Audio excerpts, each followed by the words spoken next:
कृष्णाय वासुदेवाय देवकीनन्दनाय च नन्दगोपकुमाराय गोविन्दाय नमो नमः। नमो पङ्कजनाभाय नमो पङ्कजमालिने नमो पङ्कजनेत्राय नमस्ते पङ्कजाङ्घ्रि। हे कृष्णा करुणा सिन्धु दीनबन्धु जगत्पते गोपेश गोपिकान्ता राधाकान्ता नमोस्तुते। तप्तकाञ्चन गौराङ्गी राधे वृन्दावनेश्वरी वृषभानुसुते देवी प्रणमामि हरिप्रिये। जय श्री कृष्ण चैतन्य प्रभु नित्यानंदा श्री अद्वैता गदाधरा श्रीवासादि गौरभक्तवृंदा। हरे कृष्णा कृष्णा कृष्णा हरे हरे हरे राम राम राम हरे हरे। नमो ओं विष्णुपादाय कृष्णप्रेष्ठाय भूतले श्रीमते भक्तिवेदान्ता स्वामिन्निति नामिने। नमस्ते सरस्वती देवे गौरवाणी प्रचारिणे निर्विशेषा शून्यवादी पाश्चात्यदेशतारिणे। ॐ अज्ञानतिमिरान्धस्य ज्ञानाञ्जनशलाकया चक्षुरुन्मिलितं येन तस्मै श्रीगुरवे नमः। शिल प्रभुपाद की जय। बद्धा भक्तों ने वाञ्छाकल्पतरुभयश्च कृपा सिन्धुभैव च पतितानां पावनेभ्यो वैष्णवेभ्यो नमो नमः। अनंत कोटि वैष्णववृंद की जय। शिल प्रभुपाद की जय। हरे कृष्णा। कल से हमने भगवान के 64 गुणों पे चर्चा करना शुरू किया है। तो कल हमने जो गुणों पे चर्चा की है उसका थोड़ा सा रिकैप देते हुए हम आज के गुण पे चले जाएंगे। तो सबसे पहले हमने चर्चा की सुरम यंगा माने ठाकुर जी के जो मुखारविंद है, उनका जो शरीर है वे बहुत सुंदर है देखने में, ब्यूटीफुल बॉडीली फीचर्स, सुरम यंगा। तो कल हमने चर्चा की कैसे भीष्मदेव, कैसे भीष्म और गोपी और अलग अलग भक्त भगवान के सुंदरता के बारे में वर्णन करते हैं। तो कल मैं बता रही थी कि भगवान इतने सुंदर है कि गोकुल में जब वे 4 पैर पे चलते हैं तो कभी कभी उन्हें अगर फ्लोर के ऊपर में उनका खुद का रिफ्लेक्शन दिखाई दे तो वे मुग्ध हो जाते हैं कि इतना सुंदर कौन है। वे खुद अपना प्रतिबिंब देख के आकर्षक हो जाते हैं। तो हमने चर्चा की कैसे भगवान का एक फीचर है सुरम यंगा। सेकेंड क्वालिटी पे चले जाते हैं। हमने डिस्कस किया सर्वसल लक्षण युक्त। भगवान के शरीर पे बहुत सारे शुभ और मंगलमय चिन्ह होते हैं। उसके बाद हमने थर्ड क्वालिटी चर्चा की प्लीजिंग, रुचिरा। भगवान की जो पर्सनालिटी है वे देखने में भी सुंदर है और उनकी आभा, जब वो जहाँ भी जाते हैं वहाँ का पूरा एटमॉस्फेयर बहुत ही प्लीजिंग हो जाता है। फिर चौथा गुण हमने चर्चा किया तेजसन्विता। भगवान का जो मुखारविंद है, जो शरीर है वो एकदम तेजोमयी है। भगवान का जो लोक है वहाँ पे उन्हें सूर्य चंद्र अग्नि की ज़रूरत नहीं पड़ती। उनके शरीर से निकलते हुए तेज से ही सारे ब्रह्मांड में तेज है। इनफैक्ट सूरदास जी तो कहते हैं कि भगवान के शरीर का तेज भी ज़रूरत नहीं है, सिर्फ राधा रानी के पैर के नाखून, एक नाखून के में से जो प्रकाश आता है उसके वजह से पूरे जग में रोशनी फैलती है। आपने सूरदास जी का ये भजन सुना होगा, दृढ़इन चरणन केरो भरोसो दृढ़ चरणन केरो श्रीवल्लभ नख चंद्र छटा बिना सारो जग अंधेरो। श्री वल्लभ मतलब राधा रानी का भी एक नाम है, क्योंकि वे वल्लभी है, कृष्ण की प्रिया है। सो श्री वल्लभ नख चंद्र छटा बिना, उनके नखून के जो चंद्र है, उनके जो नाखून है, उसमें से जो कांति आती है, उसके बिना पूरा जगत अंधेरा में पड़ जाएगा। तो भगवान ही नहीं, भगवान की जो शक्ति है, हलादिनी शक्ति, वे ही काफ़ी है पूरे जगत में उजियारा के लिए। फिर हमने डिस्कस किया बलियान, स्ट्रॉन्ग। ठाकुर जी जो है अपनी भक्तों की रक्षा करते हैं, और हमने डिस्कस किया कैसे वे माया से भी अपने भक्तों की रक्षा करते हैं। राइट आप देखिए बहुत सारे लोगों के घर में कुत्ते होते हैं। अगर आप जाओ तो कुत्ते भौंकते हैं। अगर आप उस कुत्ते को कोई बिस्किट दे दोगे, कुछ भी दोगे, वो आपके वश में आएगा नहीं, भौंकता रहेगा। लेकिन अगर घर का मालिक आके कुत्ते से कहेगा अरे टॉमी भौंको मत, ये मेरा दोस्त है, तो इमीडिएटली वो कुत्ता जो है आपको आके चाटने लगेगा। उसी तरह से माया से युद्ध करना बहुत मुश्किल है। हम माया से फाइट नहीं कर सकते, लेकिन जब माया के जो पति है, भगवान की शरणागति जब हम लेते हैं, तो फिर माया जो है शांत हो जाती है, वे हमें कष्ट नहीं देती है। तो हमें भगवान की शरणागति लेनी चाहिए। भगवान बलियान है। उसके बाद हमने चर्चा की वयसन्विता, एवर यूथफुल। ठाकुर जी गोलोक वृंदावन में हमेशा किशोर अवस्था में रहते हैं, वो बहुत सुंदर लगते हैं, नवयुवक से भी थोड़े महीने छोटे। फिर हमने डिस्कस किया विविध अद्भुत भाषाविता। भगवान पौधों की, पशु पक्षी, सारे जीव की भाषा समझते हैं। और सबसे सुंदर बात, भगवान हमारे हृदय की भाषा भी समझते हैं। फिर हमने चर्चा की सत्यवाक्य। सत्यवाक्य तो कहते हैं कि भगवान जो है वे हमेशा सच बोलते हैं। तो कल हमने चर्चा की कि हाँ, भगवान ठाकुर जी हमेशा सच बोलते हैं, क्योंकि उन्हें तो पूरा डाटा पता है ना, हम तो सिर्फ थोड़ा सा देख रहे हैं। हमारी विजन जो है बहुत नैरो है, तो हम कभी कभी सोचते हैं कि नहीं यहाँ तो उन्होंने झूठ कहा, लेकिन हम जब अगर पूरा स्कोप देखें तब हमें पता चलता है कि Krishna always speaks the truth. फिर नेक्स्ट गुण हमने चर्चा की प्रियम वदा। वे सुंदर तो है ही, वे प्लीजिंग तो है, वे सत्यवाक्य तो है, तेजस्विता तो है, वे प्रियम वदा भी है, वो बहुत मीठा बोलते हैं। ठाकुर जी बहुत ही मीठा बोलते हैं। उसके बाद हमने चर्चा की वावा दुका।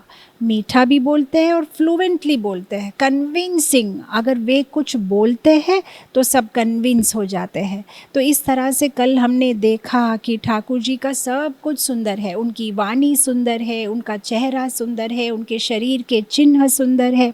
इसलिए आप देखिए वल्लभाचार्य का एक भजन है जिसमें वो बोलते हैं अधरम मधुरम वदनम मधुरम नयनम मधुरम हसितम मधुरम वचनम मधुरम चरितम मधुरम मधुराधिपते अखिलम मधुरम मधुराधिपतेरखिलम मधुरम।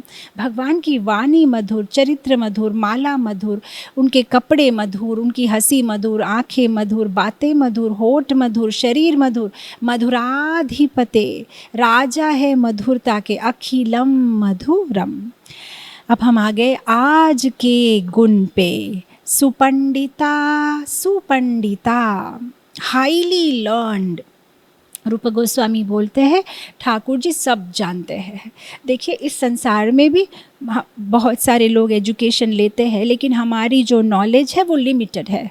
कोई कॉमर्स लेता है तो वो कॉमर्स के बारे में जानता है, वो साइंस नहीं जानता। कोई कंप्यूटर की लाइन लेता है तो वो कंप्यूटर के बारे में जानता है, शायद वो इंग्लिश लिटरेचर नहीं जानता। लेकिन ठाकुर जी सब कुछ जानते हैं। सुपंडिता, हाईली लर्नड। और हम जानते हैं कैसे संदीपन मुनि के आश्रम में 64 दिन में 64 कलाएँ भगवान ने सीख ली। इस भौतिक संसार में हमें कितनी मेहनत करनी पड़ती है। पहले 10वीं कक्षा पास करो, फिर इंटरमीडिएट, फिर ग्रेजुएशन, फिर पीजी डिप्लोमा, फिर पीएचडी, सालों साल लग जाते हैं। लेकिन भगवान 64 दिन में सब एजुकेशन कंप्लीट करके आ जाते हैं। बहुत बार भक्तों को ये प्रश्न आता है कि भगवान तो सब कुछ जानते हैं, तो उन्होंने संदीपनी मुनि के पास क्या सीखा, क्यों गए? तो भगवान हमें एक एग्ज़ाम्पल बताने के लिए कि गुरु की बहुत आवश्यकता है। जब हम इस संसार में अगर हमें कुछ ज्ञान पाना है, भगवान की ओर जाना है, तो गुरु की शरणागति लेना बहुत आवश्यक है। तो जो भगवान है, देवादिदेव है, उन्होंने भी इस भौतिक जगत में जब लीला की तो गुरु को स्वीकार किया है। राइट। नारद मुनि बहुत सुंदर एग्जाम्पल देते हैं। वे बोलते हैं कि जिस तरह से जब सूर्य की किरण समुद्र के पानी पे पड़ती है तो वो समुद्र का जो पानी है वो थोड़ा सा भाप बन जाता है और भाप बन के ऊपर बादल बन जाता है। और जब ये बादल पानी से, भाप से जो भर जाता है, तब वह भाप पानी बन के वर्षा के रूप में फिर उसी समुद्र में जा गिरता है। तो समुद्र का पानी ही पूरा घूम के समुद्र में वापस आता है। तो उसी तरह से नारद मुनि बोलते हैं कि ये जो ज्ञान है वे भगवान अपने हृदय से ब्रह्मा जी के हृदय में भेजते हैं। ब्रह्मा जी उस ज्ञान को नारद मुनि को देते हैं और फिर नारद मुनि गुरु परंपरा के द्वारा वो ज्ञान संदीपनी मुनि को आता है और फिर संदीपनी मुनि वो ज्ञान फिर से ठाकुर जी को देते हैं। तो ठाकुर जी का ही दिया हुआ ज्ञान फिर से उनको वापिस आता है। जिस तरह से गंगा में हम गंगा पूजा करते हैं, जब हम गंगा जी की पूजा करते, यमुना जी की पूजा करते, तो हम कहीं बाहर से पानी नहीं लाते, बस वहाँ से ही लेके पानी उनकी पूजा उनसे ही करते हैं। तो भगवान का ही दिया हुआ ज्ञान कृष्ण लीला में संदीपनी मुनि फिर से भगवान को देते हैं। तो सुपंडिता, और ये जो भगवान का सुपंडिता का गुण है वे छुपता नहीं है। वे किसी भी अवतार में आए, जब वे चैतन्य महाप्रभु के अवतार में आते हैं तब हम ये लीला हम सुनते हैं कैसे केशव काश्मीरी भगवान के साथ संवाद करते हैं, क्या बोलते हैं, वेदांतवाद जो है करते हैं। तो उसमें वे गंगा के बारे में 100 श्लोक की रचना करते हैं, खड़े खड़े गंगा के किनारे, एकदम ना कोई पुस्तक ना कोई पेन पेपर, खड़े खड़े 100 श्लोक की रचना करते हैं। और फिर ठाकुर जी को जो है चैतन्य महाप्रभु को बोलते हैं कि आप इसके बारे में कमेंट करो। अब चैतन्य महाप्रभु ने भी कहीं लिखा नहीं है वो सारे 100 श्लोक, जो उसने कहा बस वो उन्होंने सुन लिया श्रुतिधर। और फिर साथ ही साथ ठाकुर चैतन्य महाप्रभु क्या करते हैं, वो 100 श्लोक की प्रशंसा करते हैं और उसके बाद फिर वो 100 श्लोक में कहाँ कहाँ गलती है वो पॉइंट आउट करते हैं। और केशव काश्मीरी जो है वो अचंभित हो जाता है, अरे बाप रे, ऐसे कैसे उसने एकदम फटाफट से सारे दोष बता दिए। तो फिर जब उस दिन रात को वो घर वापस जाते हैं तब वो सरस्वती देवी से प्रार्थना करते हैं कि आपने तो मुझे धोखा दे दिया, आपने मुझे आशीर्वाद दिया था कि मेरे साथ वाद विवाद में, शास्त्रवाद में कोई नहीं जीत सकता, तो ये निमाई पंडित कैसे जीत गया, छोटा सा बच्चा। तो फिर सरस्वती देवी बोलती है कि नहीं, ये कोई छोटा बच्चा नहीं है, ये तो भगवान है। तो मैं तुम्हें सबसे जिता सकती हूँ लेकिन भगवान से तो नहीं जिता सकती, जहाँ से मेरा खुद का ज्ञान आता है। तो हम देखते हैं ये सुपंडिता, ये जो गुण है भगवान का वो किसी भी अवतार में छुपता नहीं है। भगवान सारे विद्या, सारे कलाओं के सृष्टि करता है, सृष्टि सोर्स है, श्रोत्र है। नेक्स्ट क्वालिटी में चले जाएंगे, बुद्धिमान। रूप गोस्वामी बोलते हैं बुद्धिमान, हाईली इंटेलिजेंट। भगवान जो है वो बहुत बुद्धिमान है, कौन सी चीज़ कब क्या कैसे करना है उनकी पूरी मास्टर प्लानिंग होती है। हम देखते हैं कृष्ण लीला में एक संदर्भ आता है जहाँ पे जरासंध जब भगवान कंस का वध कर लेते हैं तो उसके बाद में जरासंध भगवान पे आक्रमण करता है, मथुरा पे आक्रमण करता है। तो 17 बार वो आक्रमण करता है और 17 बार ही भगवान जरासंध को छोड़ देते हैं। अब कोई और है तो सोचेगा कि ऐसा क्यों कर रहे हैं, पहली बार ही जब आया था जरासंध को मार देते, कहानी ख़त्म, इतनी बार उसको चांस क्यों दे रहे हैं। लेकिन भगवान का मास्टर प्लानिंग है, वे सोचते हैं कि उसको छोड़ देंगे तो वो हर बार जाके पूरे विश्व में जहाँ जहाँ आसुरिक भाव से भरे हुए राजा है, उन सब को युद्ध में वो लेके आता है। तो अब क्या हो रहा है, ठाकुर जी को वो आए किस लिए है, परित्राणाय साधूनां विनाशाय च दुष्कृतम धर्म संस्थापनार्थाय संभवामि युगे युगे, धर्म की स्थापना करने आए हैं। तो उनका काम सरल हो गया ना, उन्हें कहीं जा के जो अधार्मिक राजा है उनको ढूंढना नहीं पड़ रहा है। जरासंध ही खुद जाके सारे राजाओं को लेके आ रहा है युद्ध के लिए, और भगवान उन्हें तो मार दे रहे हैं लेकिन जरासंध को फिर छोड़ देते हैं। फिर जरासंध लेके आता है दूसरी बार और एक बड़ी सेना लेके आता है, और फिर जब 18th टाइम आते हैं जरासंध, तो इस बार वो कालीवान को लेके आते हैं। और जब कालीवान को लेके आते हैं तो ये कालीवान जो है वो लो क्लास जाति का है। तो जरासंध की भी बहुत बड़ी प्लानिंग है कि अगर भगवान कालीवान को छू लेंगे तो अगर वो युद्ध जीत भी जाए तो उन्हें हारा हुआ ही माना जाएगा, क्योंकि कालीवान को छूने से जो है वो क्या बोलते हैं अस्पर्शनीय है, उसे स्पर्श करने से जो है कम्युनिटी से आपको बाहर बेदखल कर दिया जाता है। तो उसने सोचा ये तो बहुत अच्छा प्लान है मेरा, इस साइड से आएंगे तो मैं अटैक करूँगा, पीछे जाएंगे तो कालीवान अटैक करेगा। लेकिन भगवान और भी बड़े प्लानर है, तो भगवान क्या करते हैं, कालीवान से फाइटिंग करते ही नहीं है, वो भाग जाते हैं। तो कालीवान उसके पीछे पीछे दौड़ता है और फिर भगवान गुफा के अंदर चले जाते हैं, जहाँ पे मुचुकुंड राजा जो है बहुत सालों से, लाखों वर्षों से वहाँ सो रहे हैं, और उनको देवताओं का जो है आशीर्वाद था कि वे सोएंगे तो उन्हें कोई डिस्टर्ब नहीं करेगा, और उनकी नींद अगर कोई डिस्टर्ब करता है तो वो जल जाएगा। तो अब भगवान जब गुफा में घुस जाते हैं, कालीवान उसके पीछे पीछे घुसता है। कालीवान को ठाकुर जी कहीं दिखाई नहीं देते, उसे मुचुकुंड राजा सोते हुए दिखाई देते हैं। वो सोचता है यही कृष्ण है, वो उसे उठाने की कोशिश करते हैं। मुचुकुंड राजा के क्रोध की अग्नि से कालीवान जल के मर जाता है।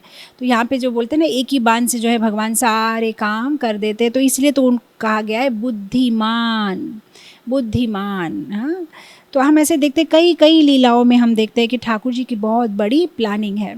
आप अगर देखो अर्जुन के जीवन में भी, अर्जुन इतना शक्तिशाली था, इतना प्रभावशाली था, इतना देखने में सुंदर था। जब अज्ञातवास उन्हें एक साल विराट नगर में गुजारना पड़ा, तो क्योंकि ये श्राप अर्जुन को मिला था स्वर्ग में उर्वशी के द्वारा कि तुम नपुंसक बन के रहोगे, तो वो जो श्राप है उसे कितना मददगार हुआ, क्योंकि वो जितना सुंदर और प्रभावशाली है वो छुप के कहीं रह ही नहीं सकता, उसे सब पहचान लेंगे कि ये अर्जुन है।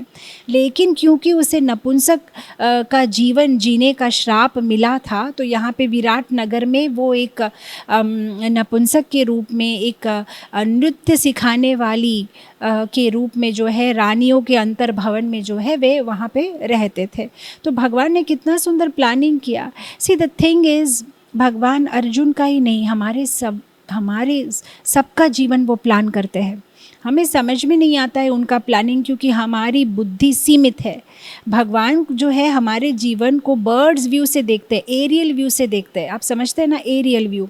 आप देखो जो आजकल ना वो रियल एस्टेट वाले ब्रोशर्स नहीं देते आपको, फ्लैट्स बेचते हैं तो आपको एरियल व्यू दिखाते हैं, आपका बेडरूम कहाँ रहेगा, आपका किचन क्या रहेगा, ऊपर से वो जो है एक साथ में सब कुछ देख पाते हैं। तो उसी तरह से ठाकुर जी भी हमारे जीवन का एरियल व्यू देखते हैं।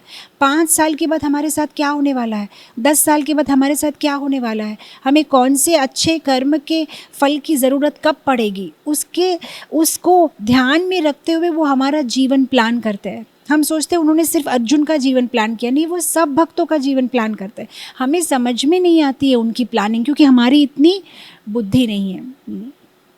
हम देखते कृष्ण लीला में बहुत सुंदर कथा आती है, कैसे दुर्योधन जब ये महाभारत का युद्ध चल रहा होता है तो वे भीष्म पे बहुत नाराज़ हो जाते हैं। बोलते हैं कि दादाजी आपको ना पांडव पे विशेष प्रेम है, इसीलिए आप ठीक से युद्ध नहीं कर रहे, नहीं तो आपकी जितनी शक्ति है, जितनी योग्यता है, आपके लिए तो पांडव कुछ भी नहीं, आप तो एक ही दिन में उनको मार सकते हो, लेकिन आप जो है पार्शियलिटी कर रहे हो।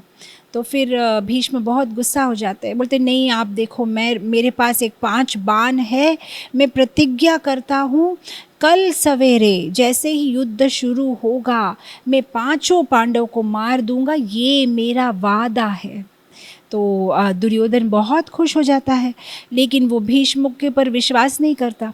तो वो भीष्म से कहता है कि एक काम करिए, ये 5 बाण मुझे दे दीजिए, आपकी कोई गारंटी नहीं है, आपका माइंड रात को चेंज हो जाएगा, तो मेरे पास मैं ये बाण रखूँगा, कल सुबह मुझसे ले लीजिएगा। तो भीष्म बोलते हैं ठीक है, वो 5 बाण जो है दुर्योधन को दे देते हैं। अब भगवान तो अंतर्यामी है, उन्हें तो पता चल गया भीष्म ने क्या प्रतिज्ञा की। तो यहाँ पे जो है जो टेंट है ना, जो बने हुए जहाँ पे युद्ध में वे वो टेंट्स में रहते थे, जहाँ पे वो सो रहे हैं, तो भगवान जाके अर्जुन को उठाते हैं। बोलता है तुम्हें पता है अभी क्या हुआ? भीष्म ने अभी अभी प्रतिज्ञा की है कि कल सुबह ये 5 पांडव को वे मार देंगे। तो अर्जुन बोलते हैं हाँ ये तो बहुत बुरी बात है, तो अब क्या करें? तो कृष्ण बोल रहे वही तो मैं वही तो सोच रहा हूँ कि अब क्या करें। तो अर्जुन बोलते ठीक है आप सोचिए, मैं सो जाता हूँ, कल सुबह फिर उठना है।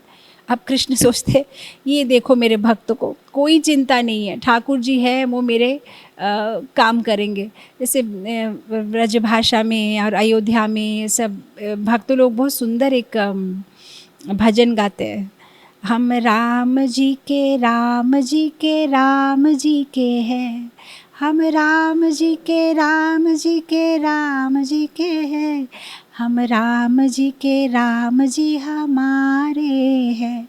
और बोलते राम जी हमारे सारे काम करते हैं।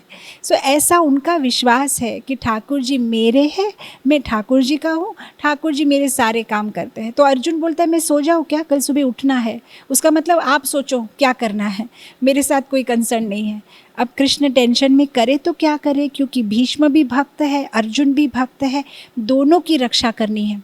तो फिर ठाकुर जी अर्जुन को उठाते हैं, बोलते मेरे साथ चलो। बोलता कहाँ? बोला चलो दुर्योधन के टेंट में चलते हैं। बोलता क्यों? बोला दुर्योधन से तुम 5 बाण मांग लो।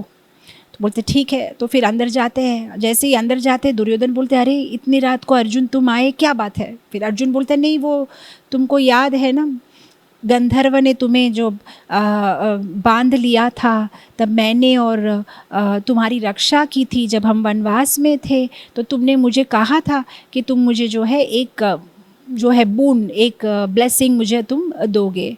तो बस मैं वही मेरा वर, जो वर बोलते हैं ना हिंदी में, तुमने मुझे बोला था कि एक वर मुझे दोगे, तो मैं वो वर मांगने आया हूँ। तो दुर्योधन बोलता है ठीक है।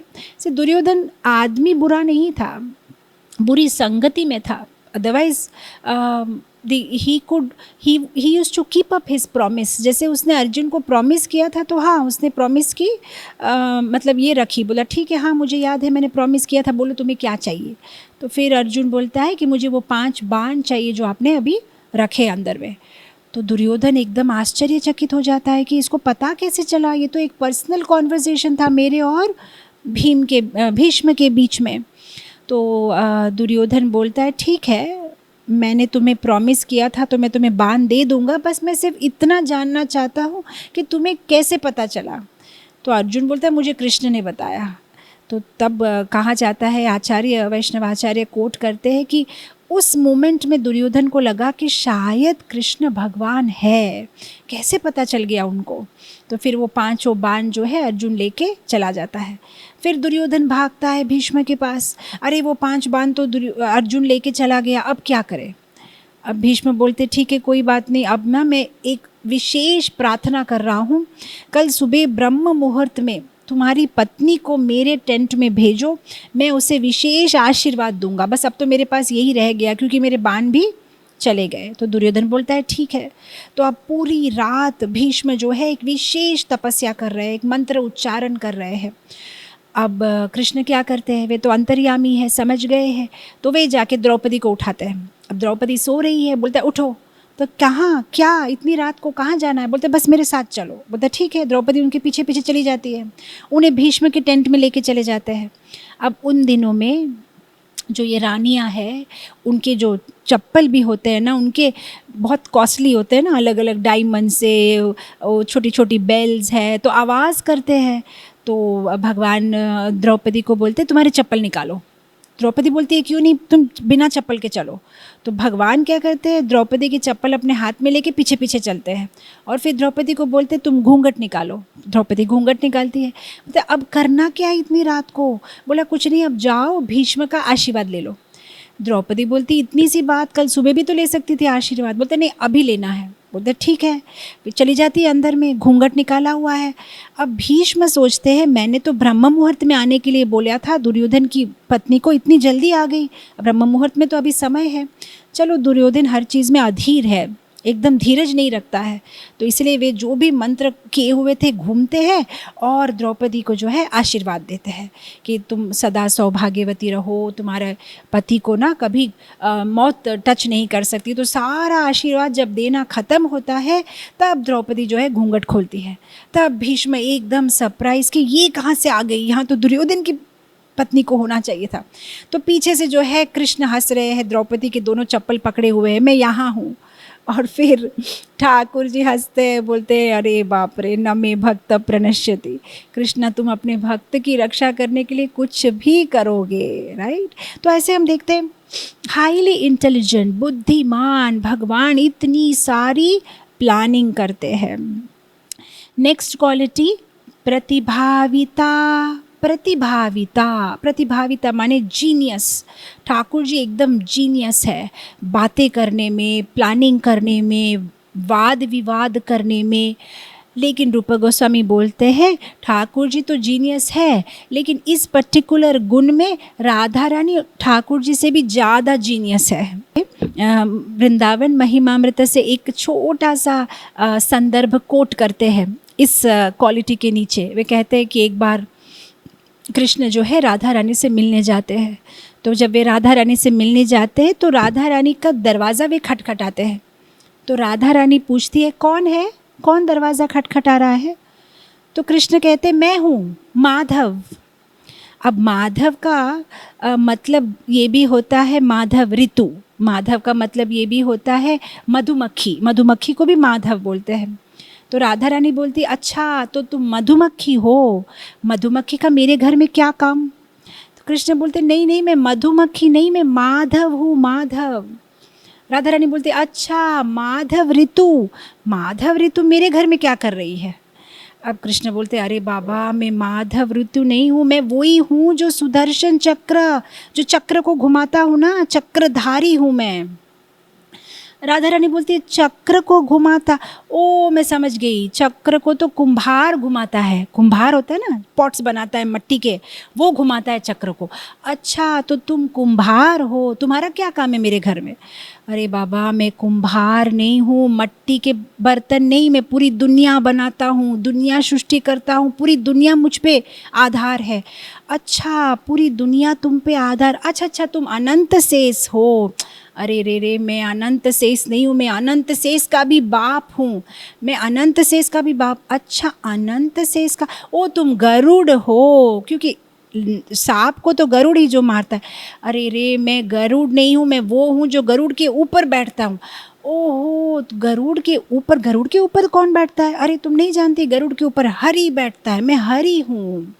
राधा रानी बोलते अच्छा हरि। अब हरि का दूसरा मतलब ये भी होता है बंदर। तो बोलते अच्छा तुम बंदर हो, बंदर का क्या काम मेरे घर में, तुम क्यों आए हो उधर। अब कृष्ण जो है थक जाते हैं, अरे बाबा राधा मैं हार गया, अब एक बार दरवाज़ा खोलो। फिर राधा रानी बोलते अच्छा तो तुम हार गए, ठीक है फिर मैं दरवाज़ा खोलती हूँ। तो इसीलिए रूप गोस्वामी बोलते हैं कि इस गुण में राधा रानी कृष्ण को हरा देती है, वो कृष्ण से भी ज़्यादा चतुर है, बहुत सुंदर से वे जो है बात कर पाती है। नेक्स्ट क्वालिटी है विदग्धा। विदग्धा, विदग्धा माने आर्टिस्टिक।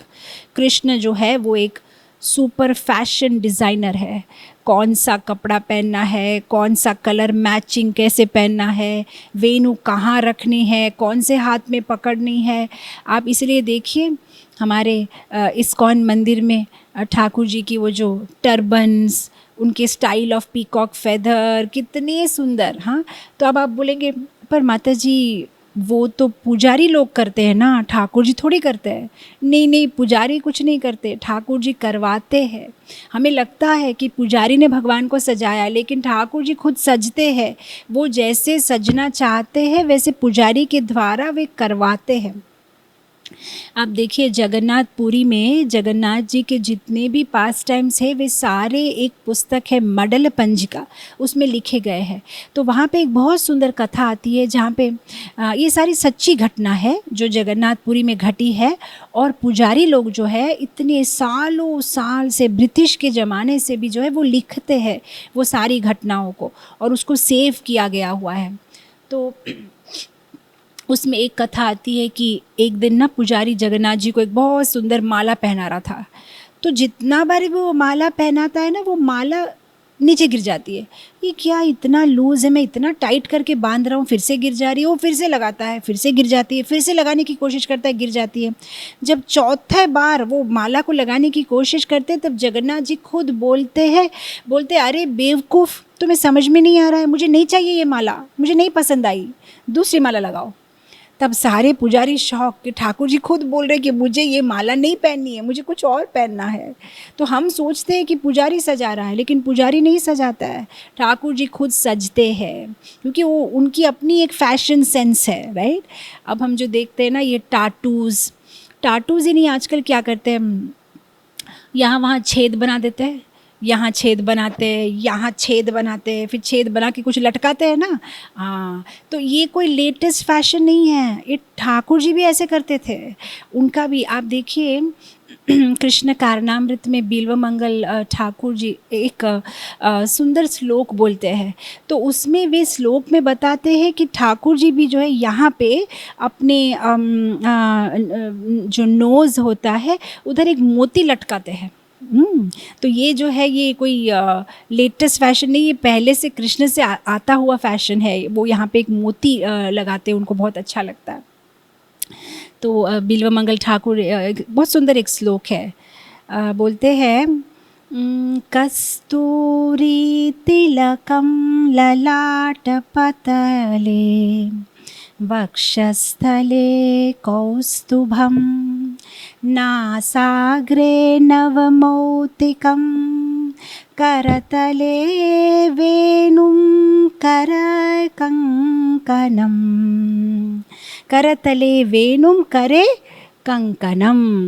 कस्तूरी तिलकम बोलते हैं कि भगवान की जो फोरहेड है उस पे कस्तूरी तिलकम ललाट पतले वक्षस्थले कौस्तुभम, यहाँ पे कौस्तुभ मणि है।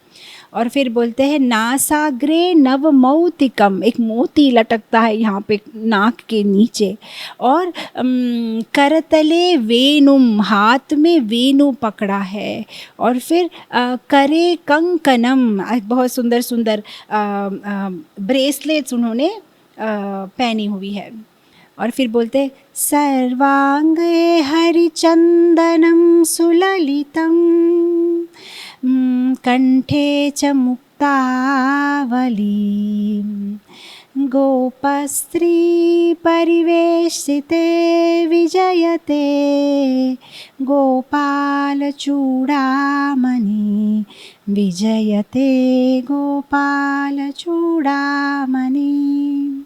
पूरे शरीर पे चंदन लगा हुआ है, सुललितम। और फिर एक तो चंदन हर जगह पे लगा हुआ है, और उसके बाद में जो कंठ है, उनके जो नेक है, उस पे मुक्तावली, बहुत सुंदर माला उन्होंने पहनी हुई है।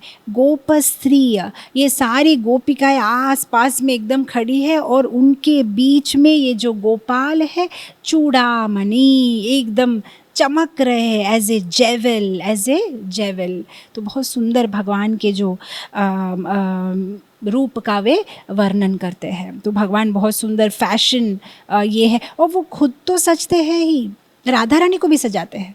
अब देखिए कृष्ण लीला में एक पास टाइम आता है, कैसे एक बार रास लीला के बीच में राधा रानी मान करती है, तो वे जाके श्रृंगार वट में छुप जाती है, और फिर कृष्ण उन्हें ढूंढते ढूंढते वहाँ पहुँच जाते हैं, और फिर वे राधा रानी को वहाँ पे मनाते हैं और सजाते हैं। तो वे राधा रानी के बाल बनाते, आपने देखा होगा, ये काफ़ी फेमस पिक्चर है। हम देखते हैं कि राधा रानी ऐसे आईना पकड़ा हुआ है और कृष्ण पीछे से उनके बाल बना रहे हैं।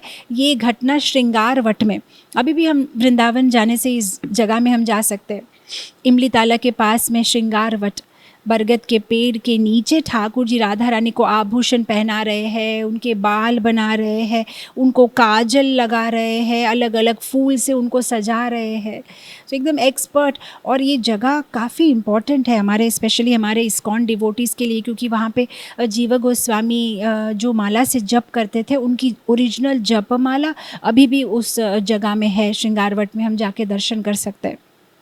तो वे खुद तो सुंदर से सजते हैं, राधा रानी को भी सजाते हैं। तो आर्टिस्टिक विदग्धा, बहुत सुंदर पेंटिंग करते हैं। हम कृष्ण लीला में देखते हैं राधा रानी के गाल पे, उनके ललाट पे बहुत सुंदर वे आल्पना भी करते हैं। तो भगवान जो है वे आर्टिस्टिक है। नेक्स्ट गुण में चले जाएंगे। चतुरा, चतुरा, रूप गोस्वामी बोलते हैं ही इज़ वेरी क्लेवर। सी, अगर रूप गोस्वामी के कमेंट्री के बिना अगर हम इस गुण को समझने की कोशिश करेंगे ना, तो हमें लगेगा ये सारे गुण तो ऑलमोस्ट ऑल सेम सेम ही लग रहे हैं।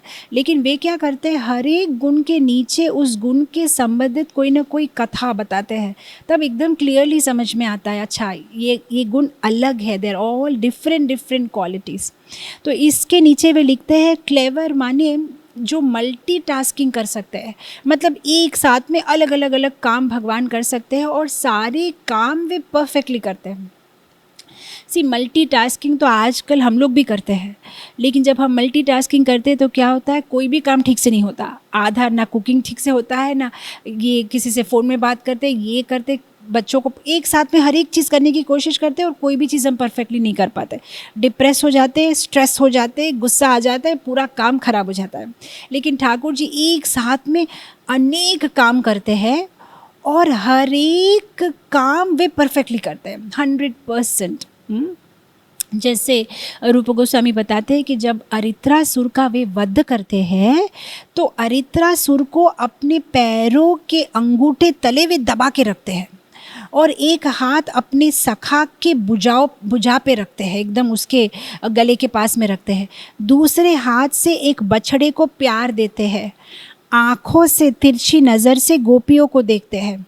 हृदय से राधा रानी के बारे में सोचते हैं और मुख से सुंदर सा गाना गाते हैं। एक साथ में, समझ में आया? एक साथ में ये हाथ से ये हो रहा है, ये हाथ से ये हो रहा है, पैर से ये हो रहा है, मन में वो है, मुंह में ये है, आँखों में वो है, एक साथ में। और हर एक चीज़ वे परफेक्टली करते हैं, परफेक्ट मल्टी टास्कर, राइट। लेकिन हम जब करने की कोशिश करते हैं तब मुझे बहुत बार ना बहुत सारे प्रश्न आते ईमेल में और व्हाट्सएप में, बोलते माता जी हम कैसे परफेक्ट मदर बने, हम कैसे एक परफेक्ट वाइफ बने, एक परफेक्ट डिवोटी, एक परफेक्ट डॉटर इन लॉ। मैं हमेशा जवाब देती हूँ कि परफेक्ट तो हम में से कोई नहीं बन सकता। हम रीज़नेबली गुड बन सकते हैं, हम परफेक्ट नहीं बन सकते। परफेक्ट तो सिर्फ भगवान है, क्योंकि इस भौतिक जगत में हम कभी भी किसी को 100% सेटिस्फाई नहीं कर सकते। अगर हम हमारी पूरी मेहनत भी करें एक परफेक्ट वाइफ बनने के लिए, एक परफेक्ट मदर बनने के लिए, कोई ना कोई हम में कोई ना कोई दोष निकाल देगा, राइट। अगर हमने इसी भौतिक जगत में सबका स्वभाव ऐसा है, हम किसी के लिए कुछ भी करें, कोई भी 100% सेटिस्फाइड नहीं होता है ना। आपने कल बहुत काम किया, घर में 56 वैरायटीज़ बनाई, लेकिन आज जब आप 1-2 वैरायटी कम बनाओगे तो फिर आप पे जो है दोष आ जाएगा, अरे ये क्या है कि नहीं, आज एक खिचड़ी ने कड़ी, बस। हाँ, ऐसा हो जाता है ना, खिचड़ी कड़ी, ये क्या बात हो गई, राइट। अरे फरसान मिष्ठान कुछ होना चाहिए, अरे बाबा कल तो तुमने दबा दबा के दाबेली खाई थी, लेकिन वो भूल जाते हैं। ये भौतिक जगत का क्या बोलते हैं ना, रूल है। जो माँ बाप होते हैं अपने बच्चों के लिए इतनी मेहनत करते हैं, कभी इतनी जो चाहिए देते हैं, लेकिन अगर आज कोई लेटेस्ट फ़ोन बोलेंगे कि हम नहीं खरीदेंगे तो बोलेंगे आपने मेरे लिए कुछ नहीं किया, कभी भी कुछ नहीं किया, आपने क्या किया मेरे लिए, राइट। और फिर उन्हें दुख लगता है, अरे मैंने इसके लिए इतना किया, आज एक चीज़ के लिए मना कर दिया तो मुझे टैग दे दिया कि मैंने इसके लिए कभी कुछ नहीं किया। तो ये भौतिक जगत का जो है रूल है, इसलिए हम कभी वहाँ पे परफेक्ट नहीं बन सकते, हम कभी भी 100% किसी को सेटिस्फाई नहीं कर सकते। ओके, तो लेकिन भगवान जो है वे परिपूर्ण है, वे 100% हर चीज़ परफेक्टली करता है। ओम पूर्णमिदा पूर्णमिदम पूर्णस्य पूर्णमादाय पूर्णमेवावशिष्यते, वे पूर्ण है। नेक्स्ट क्वालिटी में चले जाएंगे।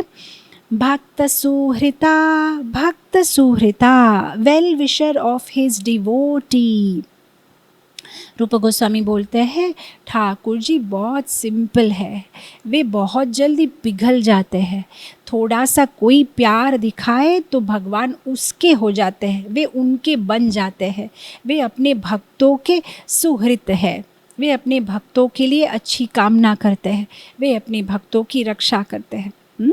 So well wisher of his devotee. इसलिए तो आप देखिए भगवद गीता के 9वें अध्याय में भगवान क्या बोलते हैं, श्लोका नंबर 26, पत्रम पुष्पम फलम तोयम यो मे भक्त प्रयच्छति तदहम भक्ति उपहारितम अश्नामी प्रयतात्मनः। कोई मुझे प्रेम से एक पत्ता दे दे, फल दे दे, फूल दे दे, पानी दे दे, प्रेम से, लेकिन प्रेम से, तो ये भगवान की जो है अगुण है, राइट। हम देखते हैं अद्वैत आचार्य ने भगवान को क्या दिया था, थोड़ा सा पानी। अद्वैत आचार्य ने क्या किया था, शालिग्राम शिला की तुलसी और पानी से वे पूजा करते थे। उस पूजा से प्रसन्न होकर ठाकुर जी चैतन्य महाप्रभु के रूप में अद्वैत आचार्य को प्रसन्न करने के लिए अवतार लिए हैं। तो अद्वैत आचार्य ने ज़्यादा कुछ नहीं दिया था, सिर्फ पानी, बस गंगा के पानी में शालिग्राम की पूजा करते थे। केवट ने क्या दिया ठाकुर जी को, केवट ने क्या किया था, सिर्फ थोड़ा सा पानी, नदी के पानी से ठाकुर जी के पैर को जो है अभिषेक किया था। वहाँ कोई पंचांग अभिषेक नहीं था, कोई दही, हनी, दूध, मलाई कुछ नहीं, बस पानी से, और ठाकुर जी ने उसे भगवत धाम दे दिया। तो बस थोड़ा सा पानी, ठाकुर जी बोलते तोयम, लेकिन प्यार से, राइट। पत्रम पुष्पम फलम तोयम, तोयम माने पानी, फलम। सबरी माता ने क्या किया, जूठे बैर दिए, है ना। कोई कॉस्टली ग्रेप्स थी, आजकल बहुत सारी सीडलेस ग्रेप्स आती है, काफ़ी कॉस्टली होती है। कोई कॉस्टली फ्रूट्स था, कुछ भी नहीं। कोई कीवी या कोई अमेरिका से एक्सपोर्टेड इम्पोर्टेड कुछ नहीं, सिंपल बैर, सस्ते से सस्ता। आप देखो आज फल के मार्केट में चले जाओ, सस्ते से सस्ता बैर है ना। तो सस्ते से सस्ता बैर दिया था, लेकिन प्रेम से, तो ठाकुर जी ने स्वीकार कर लिया। वैष्णवाचार्य बोलते एक्चुअली सबरी ने बैर जूठे किए ही नहीं थे, ये हम गलत बोलते हैं, क्योंकि इसका एक लॉजिक है। वो कहते हैं सबरी सतत क्या करती थी, राम नाम बोलती थी, राम राम राम। अब हमारे शास्त्र में क्या कहा गया है, भगवान राम के नाम में और राम में कोई अंतर नहीं है। नाम चिंतामणि कृष्णा चैतन्य रस विग्रह पूर्ण शुद्धो नित्य मुक्तो अभिन्नत्वम नाम नामिनी। नाम में और नामिनी में कोई अंतर नहीं, अभिन्नत्वम नाम नामिनी। उसका मतलब जब शबरी राम जी का नाम ले रही है, उसका मतलब उसके जिह्वा पे कौन है, राम जी बैठे हैं, क्योंकि वो राम का नाम ले रही है। अब जब जिह्वा के ऊपर में राम जी बैठे हैं, तब जो बैर उठा के सबरी खा रही है, वो कौन खा रहा है अंदर से, राम जी खा रहे हैं। उसका मतलब राम जी के खाए हुए बैर ही वो राम जी को खिला रही थी, तो उसने जूठा किया ही नहीं है। समझ में आया ना। इसलिए तो हमारे गुजरातियों में भजन है, बोलते हैं सबरी ए बेर कदी चाख्या नता, एने तो अंदर थी चाख्या ता, राम ने अंदर थी चाख्या ता, राम ए। सबरी ये बेर कदी चाख्या न था, उसने तो खाए ही नहीं थे बेर, अंदर में राम जी बैठे थे, उन्होंने ही चखा है, तो उनके चखे हुए बेर ही उनको दिया था। बिना फजूल की दुनिया पूरा सबरी को बदनाम करते हैं कि सबरी ने झूठे बैर खिलाए। हाँ, तो ये बहुत समझने वाली बात है। हम सबरी को इमिटेट नहीं कर सकते, क्योंकि हमारे जिह्वा पे राम नहीं है, हमारे जिह्वा पे राम नहीं है। हाँ, तो पत्रम पुष्पम फलम तोयम, भगवान ने फल खाए सबरी के, अद्वैत आचार्य ने भगवान को पानी दिया, पुष्प। जब पुष्प की बात आती है तो हमें आंडाल की याद आती है। श्रीरंगम अगर आप जाओ श्री रंगनाथ जी के दर्शन करने के लिए, तो उनके आंगन में अभी भी आप देख सकते हो आंडाल का मंदिर बना हुआ है। आंडाल जो है रामानुज संप्रदाय में बहुत बड़ी भक्त थी। तो आंडाल भगवान को माधुर्य रस में प्रेम करती थी, पति के रूप में प्रेम करती थी। तो वे रोज़ भगवान के लिए सुंदर सी माला बनाती, और उनके जो पिता थे विष्णु चित्त, वे पुजारी थे। तो आंडाल क्या करती थी, भगवान की माला तो बनाती थी, लेकिन खुद पहनती थी वो माला, और फिर आईने में देखती थी ये माला सुंदर तो बनी है, कहीं कुछ चुभ तो नहीं रहा है, ये फिट तो होगी ना, साइज़ तो ठीक है ना। और सब करने के बाद जो है वे अपने पिता को देती थी भगवान को चढ़ाने के लिए। एक दिन ऐसा हुआ, विष्णु चित्त ने खिड़की से देख लिया कि ये क्या कर रही है मेरी बेटी, भगवान को चढ़ाने से पहले खुद ये माला पहन रही है। तो उसने एकदम डांट लगा दी, बोला तुम पागल हो गई हो, ऐसा कोई करता है, कितना बड़ा अपराध है, फेंको ये माला। और फिर वो दूसरी माला बना के भगवान को चढ़ाते हैं। तो जितनी बार चढ़ाते माला गिर जाती, जितनी बार चढ़ाते माला गिर जाते। अब विष्णु चित्त को समझ में नहीं आता ये क्या हो रहा है। फिर ठाकुर जी बोलते मुझे तुम्हारी माला नहीं चाहिए, मुझे तो आंडाल की पहनी हुई माला चाहिए। तुम ये माला ले जाओ, आंडाल को पहनाओ, आंडाल जब पहनेगी उसके बाद मैं पहनूंगा। तब से फिर एक रूल बन गया कि पहले आंडाल माला चेक करती है, पहनती है, उसके बाद में ठाकुर जी पहनते हैं। तो यहाँ पे क्या किया है, क्या चाहिए भगवान को, भक्ति। भक्ति उपहारितम, कोई भक्ति से दे तो भगवान तो अपने आप को बेच देते हैं, राइट। पत्रम, पत्रम माने कोई भी एक पत्ता। तो हमारे कृष्ण जी को, ठाकुर जी को क्या पसंद है, तुलसी का पत्ता। अब ये कहानी में मैं नहीं जाऊंगी, आप लोग सब तो हज़ारों बार सुन लिए हैं रुक्मिणी का तुलाभार की कथा, है ना। कि कैसे सत्यभामा जो है नारद मुनि से एक बार कहती है कि मुझे कृष्ण मेरे चाहिए, एक्सक्लूसिवली मेरे, और किसी से मैं डिवाइड नहीं कर सकती, किसी से मैं शेयर नहीं कर सकती। और नारद मुनि जो है सत्यभामा को बुद्धू बना देते हैं, बोलते ठीक है तुम जो है उनका दान करो, अगर तुम इस जन्म में उनका दान करोगी तो आने वाले जन्म में सिर्फ वो तुम्हारे बन के रहेंगे। तो फिर वो भगवान का दान कर देती है और नारद मुनि उनको लेके चले जाते हैं और सत्यभामा फिर रोने लगती है। फिर नारद मुनि बोलते ठीक है भगवान की जितना वेट है उतना तुम मुझे सोना दान दोगी तो मैं तुम्हें कृष्ण को वापस दूंगा। अब उसको प्राउड तो बहुत था, सत्यजीत की बेटी थी। सत्यजीत को क्या था, वो सामंता का जेवल जो रोज़ 170 पाउंड सोना बाहर निकलता था, तो बोला मेरे पास तो बहुत सोना है, लेकिन जितना भी सोना रखती है तराजू में भगवान तो ऊपर उठते ही नहीं है। और फिर रुक्मिणी देवी आके जो है तुलसी का पत्ता रख देती है और भगवान सीधे ऊपर उठ जाते हैं तराजू में। तो इस घटना के द्वारा भगवान हमें बताते हैं कि भाई प्यार से कोई एक पत्ता भी दे दे तो मैं बिक जाऊँ। तो यहाँ पे बता रहे भक्त सुहृता, भगवान पिघल जाते हैं। कोई अगर प्यार से भगवान को कुछ दे दे तो वे पिघल जाते हैं, राइट। नेक्स्ट क्वालिटी में चले जाएंगे। आप देखिए, इसीलिए तो बांके बिहारी मंदिर, अगर आप वृंदावन में गए हैं तो आप ऑब्जर्व करेंगे बांके बिहारी मंदिर हर 5-10 मिनट में वे पर्दा बंद कर देते हैं। क्योंकि एक बार ऐसी घटना हो गई थी, कोई भक्त बड़ा प्रेम से जो है बिहारी जी की दर्शन कर रहा था, और जब दर्शन करने के बाद में वो भक्त चला जा रहा था तो ठाकुर जी भी नीचे उतर गए, उसके पीछे पीछे चले जा रहे थे। पुजारी ने देखा, अरे बाप रे, यहाँ पे ठाकुर जी कहाँ गए, देख रहे तो भक्त के पीछे चले जा रहे हैं। फिर पुजारी ने पकड़ा, कहाँ, किधर को चले, बोलते नहीं ये कितना अच्छा से मेरी प्रार्थना कर रहा है, मैं इसके साथ। बोला कहाँ, ये आपका मंदिर है, आपको तो यहीं बैठना है। तो फिर उनको जो लेके आके जो है मंदिर में बिठाया। तो तब से जो है बांके बिहारी मंदिर में ना हर 5-10 मिनट में पर्दा बंद करते हैं, क्योंकि उनको टेंशन है कोई अगर भक्ति से प्यार से देखेंगे तो हमारे तो बिहारी जी चल पड़ेंगे, चलो उनके पीछे चले जाते। तो ये ठाकुर जी का स्वभाव है। नेक्स्ट क्वालिटी में चले जाएंगे। शरणागत पालका, शरणागत पालका, जो भगवान की शरणागति लेते हैं ठाकुर जी उनकी रक्षा करते हैं। ये उनमें गुण है, ये उनकी हैबिट है। बोलते हैं ना, habit can not be given up. ये एक हैबिट जो हमें बन जाती है हम उसको छोड़ नहीं पाते, वैसे ही भगवान में भी ये हैबिट है। अगर कोई असुर भी आ जाए तो माफ़ कर देंगे, कोई राक्षस, असुर, अभक्त, कोई भी, बस कोई शरणागति लेंगे तो ही हैज़ टू प्रोटेक्ट। ये उनका व्रत है। ठाकुर जी बोलते हैं, अब रामायण में ये घटना आती है, जब विभीषण ठाकुर जी की शरण लेने आते हैं तो सारे मना करते हैं, नहीं विभीषण पे जो है आपको विश्वास नहीं करना चाहिए, वो एक असुर है, उसे आप शरणागति मत दीजिए। तब ठाकुर जी बोलते हैं कि सुकृतेव प्रपन्नो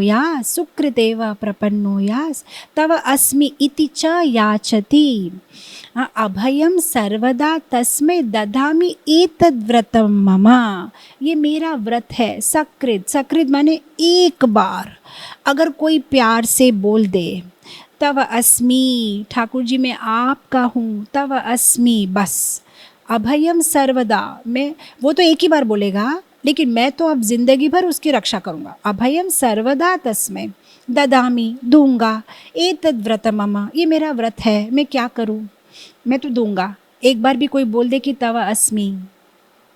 इसलिए मैं हमेशा भक्तों को बोलती हूँ कि जब भी ठाकुर जी के सामने खड़े रहे, हम जब भगवान का दर्शन करें तो बस ये हमें हमेशा ये 2 शब्द तव अस्मि, मैं आपका हूँ, ये बात हमें हमेशा बोलना चाहिए। क्योंकि एक बार कोई भूल से भी, ठाकुर जी बोलते कोई भूल से भी बोल दे, कोई मजाक में भी बोल दे तव अस्मि, लेकिन मैं सीरियसली लेता हूँ, अब इसकी रक्षा करनी मेरी रेस्पॉन्सिबिलिटी है। तो तब सब बोलते हैं कि अभी आपने विभीषण को शरणागति दे दी और युद्ध जीतने से पहले ही विभीषण को आपने लंका का राजा बना दिया, लेकिन अगर अभी रावण आपके पास में आके शरणागति लेगा तो उसका क्या करेंगे? तो ठाकुर जी ने बोला कोई चिंता नहीं, मैं उसको अयोध्या का राजा बना दूंगा। तो बोलते अगर भरत जी आएंगे तो उनका क्या करेंगे? बोलते नहीं, भरत को मैं वैकुंठ का राजा बना दूंगा। तो बोलते अरे विभीषण को लंका दे देंगे, रावण को अयोध्या दे देंगे, भरत को वैकुंठ दे देंगे, तो आप कहाँ रहेंगे? बोलते मैं भक्तों के हृदय में रहूँगा, मुझे तो वहीं रहना है, मैं तो उनके हृदय का राजा बनना चाहता हूँ। तो ये भगवान का स्वभाव है, ये उनका प्रॉमिस है। अगर कोई उनको शरणागति लेता है तो भगवान उनकी रक्षा करते हैं। आप देखिए चरित्र में कितनी सारी कहानियाँ आती है, कितनी सारी लीला आती है भागवत में। भगवान ने किसकी रक्षा की थी? प्रहलाद महाराज रक्षा की थी ना। उनके पिता ने कितने अलग अलग तरीके से जो है उन्हें मारने की कोशिश की थी। कभी पहाड़ से गिरा दिया, तो कभी हाथी से कुचलाने की कोशिश की, तो कभी सांपों के भरा हुए कमरे में डाल दिया, तो कभी आग से जलाने की कोशिश की, लेकिन वे सरेंडर थे। वो क्या, नारायण विष्णु भगवान का नाम, ओम नमो नारायण, भगवान का नाम लेते थे, भगवान ने उनकी रक्षा की। हम देखते भागवत में कहानी आती है अम्बरीश महाराज की। जब दुर्वासा मुनि उनके ऊपर में जो है ये इस उनके पीछे इस राक्षस को भेजते हैं, अम्बरीश महाराज बिल्कुल नहीं डरते हैं। आप भागवत में अगर वो कथा सुनेंगे तो श्लोक आप लाइन बाय लाइन जाइए। कहा गया है कि अम्बरीश महाराज जब उस पिशाच को देखते हैं तो वो एक पैर पीछे भी नहीं लेते हैं, इतना उनको दृढ़ विश्वास है कि ठाकुर जी हमारी रक्षा करेंगे। और हम देखते हैं कैसे भगवान उनकी रक्षा करते हैं। हम देखते हैं ध्रुव महाराज छोटे से 5 साल के बच्चे थे। वे जंगल में तपस्या कर रहे थे, वहाँ पे बहुत सारे क्रूर प्राणी होंगे, लेकिन वहाँ उनको कोई टेंशन नहीं थी, बस वे अपने तपस्या में थे, लेकिन ठाकुर जी जो है उनकी रक्षा करते हैं। हम देखते हैं सुदामा की रक्षा की ना। वे कितने गरीब थे, राइट, पर भगवान ने उन्हें सब कुछ दिया और उनकी रक्षा की। तो ऐसे हम देखते चरित्र में कितने सारे भक्तों की कहानी आती है। भगवान ने द्रौपदी की रक्षा की। असद सभा में जब द्रौपदी का वस्त्र हरण करने का दुशासन कोशिश कर रहा था, तब ठाकुर जी क्या करते हैं, वहाँ आते हैं और द्रौपदी की रक्षा करते हैं। बहुत सुंदर। और फिर हम देखते हैं मीराबाई भगवान की भक्त थी, लेकिन उन्हें क्या किया गया था, राजदंड दिया गया था। क्या गलती थी उनकी? वो भगवान की भजन करते हुए यहाँ वहाँ घूमती थी, तो इन्होंने जो है राजा ने उन्हें राजदंड दे दिया। बोलते तुम विद्रोह कर रही हो, तुम राज मर्यादा का पालन नहीं कर रही हो। तो फिर मीराबाई को क्या दिया है, विष का प्याला। और फिर मीराबाई को डर लगता है, नहीं, वो तो एकदम विष पीने के लिए तैयार है। तो जो मीराबाई के आसपास में उनकी दासियाँ है, वो मीराबाई से पूछती है कि आपको डर नहीं लगता, कैसे आप ये विष पी पा रही है? तो मीराबाई बहुत सुंदर जवाब देती है, बोलते मैं तो एक बार पी रही हूँ विष, आप लोग तो रोज़ विष पीते हो। तो बोलते हम लोग रोज़ विष पीते हैं, हम समझ में नहीं आई।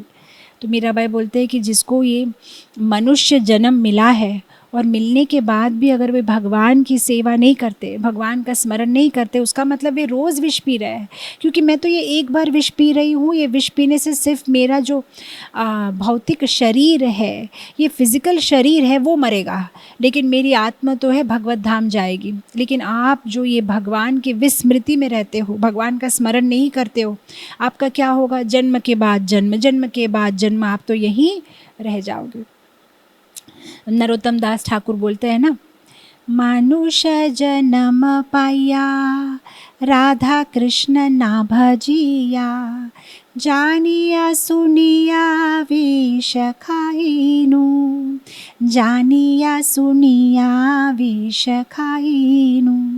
नरोत्तम दास ठाकुर बोलते हैं अगर किसी को मनुष्य का जन्म मिला है और फिर भी वो भगवान का स्मरण, राधा कृष्ण की सेवा नहीं कर रहा है, उसका मतलब जानते हुए समझते हुए रोज़ विष पी रहा है। जानिया सुनिया विष खाइनु, मतलब ये तो ऐसी बात होगी ना, अगर आपको कोई बोलता है एक्सक्यूज़ मी मैडम आप पॉइज़न पी रहे, अच्छा पॉइज़न पी रही हूँ, अच्छा थैंक यू सो मच हाँ for information, okay but madam आप पॉइज़न, हाँ वेरी गुड, ये पॉइज़न है ना, हाँ करेक्ट करेक्ट करेक्ट ये पॉइज़न है। उसका मतलब जानिया सुनिया, मैं सुना मैंने कि ये पॉइज़न है, मैं समझ रही हूँ कि ये पॉइज़न है, लेकिन मैं पीना चाहती हूँ। तो ये बात है, ये संसार के जीव की परिस्थिति है, ऐसे नरोत्तम दास ठाकुर बोलते हैं। वे समझ रहे हैं, जान रहे हैं, सुन रहे हैं, फिर भी इस विष को वे पीना चाहते हैं, राइट। तो भगवान जो है वे रक्षा करते हैं अपने भक्त की, लेकिन कैसे भक्त की? जो अनन्य भाव से उनकी पूजा करे, जो अनन्य भाव से उनका स्मरण करे। ऐसा नहीं कि हम 24 घंटे में से 23 घंटे तो हमारी भौतिक वांछाओं के पीछे ही लगे रहते हैं, लेकिन जब कभी कोई मुश्किल पड़ गई तो बस याद कर लिया, बिजनेस ट्रांसैक्शन जैसा नहीं। अनन्यस चिंतयन्तो माम जे जना पर्युपासते तेषां नित्यभियुक्तानां योगक्षेम्यं वहाम्यहम् 9.22 भगवद गीता। ठाकुर जी बोलते अनन्य चिंतयन्तो माम, सिर्फ मेरा चिंतन जो करता है, मुझ पे विश्वास से चिंतन करता है कि ठाकुर जी मेरे हैं, मैं ठाकुर जी का हूँ, उनकी आवश्यकताओं को मैं पूरा करता हूँ और उनके पास जो है उसकी मैं रक्षा करता हूँ। तो लास्ट लाइन कहते योगक्षेम्यम वहाम्यहम्, उसके योगक्षेम की मैं रक्षा करता हूँ। लेकिन क्या हमें विश्वास है इस बात पे? नहीं। हाँ, जिसने इस योगक्षेम्यम वहाम्यहम् श्लोका की सृष्टि की है, ऐसे ठाकुर जी पे हमारा विश्वास नहीं है। लेकिन जिसने इस लाइन को चोरी करके अपना बिजनेस टैग बना लिया है, उस पे हमें विश्वास है। LIC वाले क्या करते हैं, life insurance corporation of India, भगवान की गीता के श्लोक जो है योगक्षेम्यम वहाम्यहम् चीट करके उन्होंने अपने कंपनी पे टैग लगा दिया है, और हमें LIC पे विश्वास है। इसलिए हम हर महीना हर साल LIC का प्रीमियम बिना याद कराए भर देते हैं। ठाकुर जी बोल रहे मेरे को भी प्रीमियम भरो, मैं भी तुम्हारे योगक्षेम्यम वहाम्यहम् देखूंगा। ठाकुर जी का प्रीमियम क्या है? हरे कृष्णा कृष्णा कृष्णा हरे हरे, हरे राम राम राम हरे। बस मेरा नाम स्मरण करो, जप करो, मैं तुम्हारा योगक्षेम का ध्यान रखूंगा। लेकिन हमें ठाकुर जी पे विश्वास नहीं है, हमें विश्वास नहीं है। हमारी कथा ना, वैसे एक छोटा सा बच्चा था, भगवान को प्रार्थना करता, पूजा करता। तो एक दिन ना, वो गांव में क्या है, छोटे छोटे पहाड़ है, यहाँ से वहाँ जाना, तो उन दिनों में तो इतनी कन्वेंस नहीं थी। तो एक दिन जब पहाड़ से नीचे उतर रहा है तो पैर फिसल गया तो गिरने लगा तो अब हाथ पैर मारने लगा। तो एक पर्टिकुलर झाड़ जो होता है ना, बहुत सारे झाड़ होते हैं पर्वत के ऊपर में, पहाड़ के ऊपर में, तो एक झाड़ की डाल उसके हाथ में आ गई। तो उस डाल को पकड़ के जो है ना, वो लटक रहा था। तो उसने इमीडिएटली भगवान को प्रार्थना की, ठाकुर जी मुझे बचाओ, हे गोपाल, हे गोविंद मुझे बचाओ। इमीडिएटली कृष्ण वहाँ पे आ गए, बोला मैं हूँ, चिंता मत करो, तुमने जो ये डाल पकड़ी हुई है उसे छोड़ दो, और बोल के चले गए। अब इस लड़के को लगा कि ठाकुर जी मुझे बचाने आए कि मेरा मर्डर करने आए हैं। कम से कम ये डाल पकड़ के मैं बचा हुआ हूँ, मुझे बोलते हैं डाल छोड़ दो। डाल कैसे छोड़ दूँ? लगता है ये कोई डुप्लीकेट भगवान है, ऐसा भगवान बोलेंगे ही नहीं। वो पूरा डाल पकड़ के रहा, पूरी रात लटकता रहा, हाथ में दर्द, एकदम खून निकल रहा है। थोड़ी देर में सुबह हो गई, सूर्य का प्रकाश आया। तब उसने क्या देखा, वो जमीन से 2 फीट ऊपर लटक रहा था। अगर उसने डाल छोड़ दी होती तो घर चला जाता चल के। कोई 2 फीट ऊपर में लटक रहा था, अंधेरे में उसको दिखा नहीं, लेकिन उसे भगवान पे विश्वास नहीं था, इसलिए उसने डाल छोड़ी नहीं।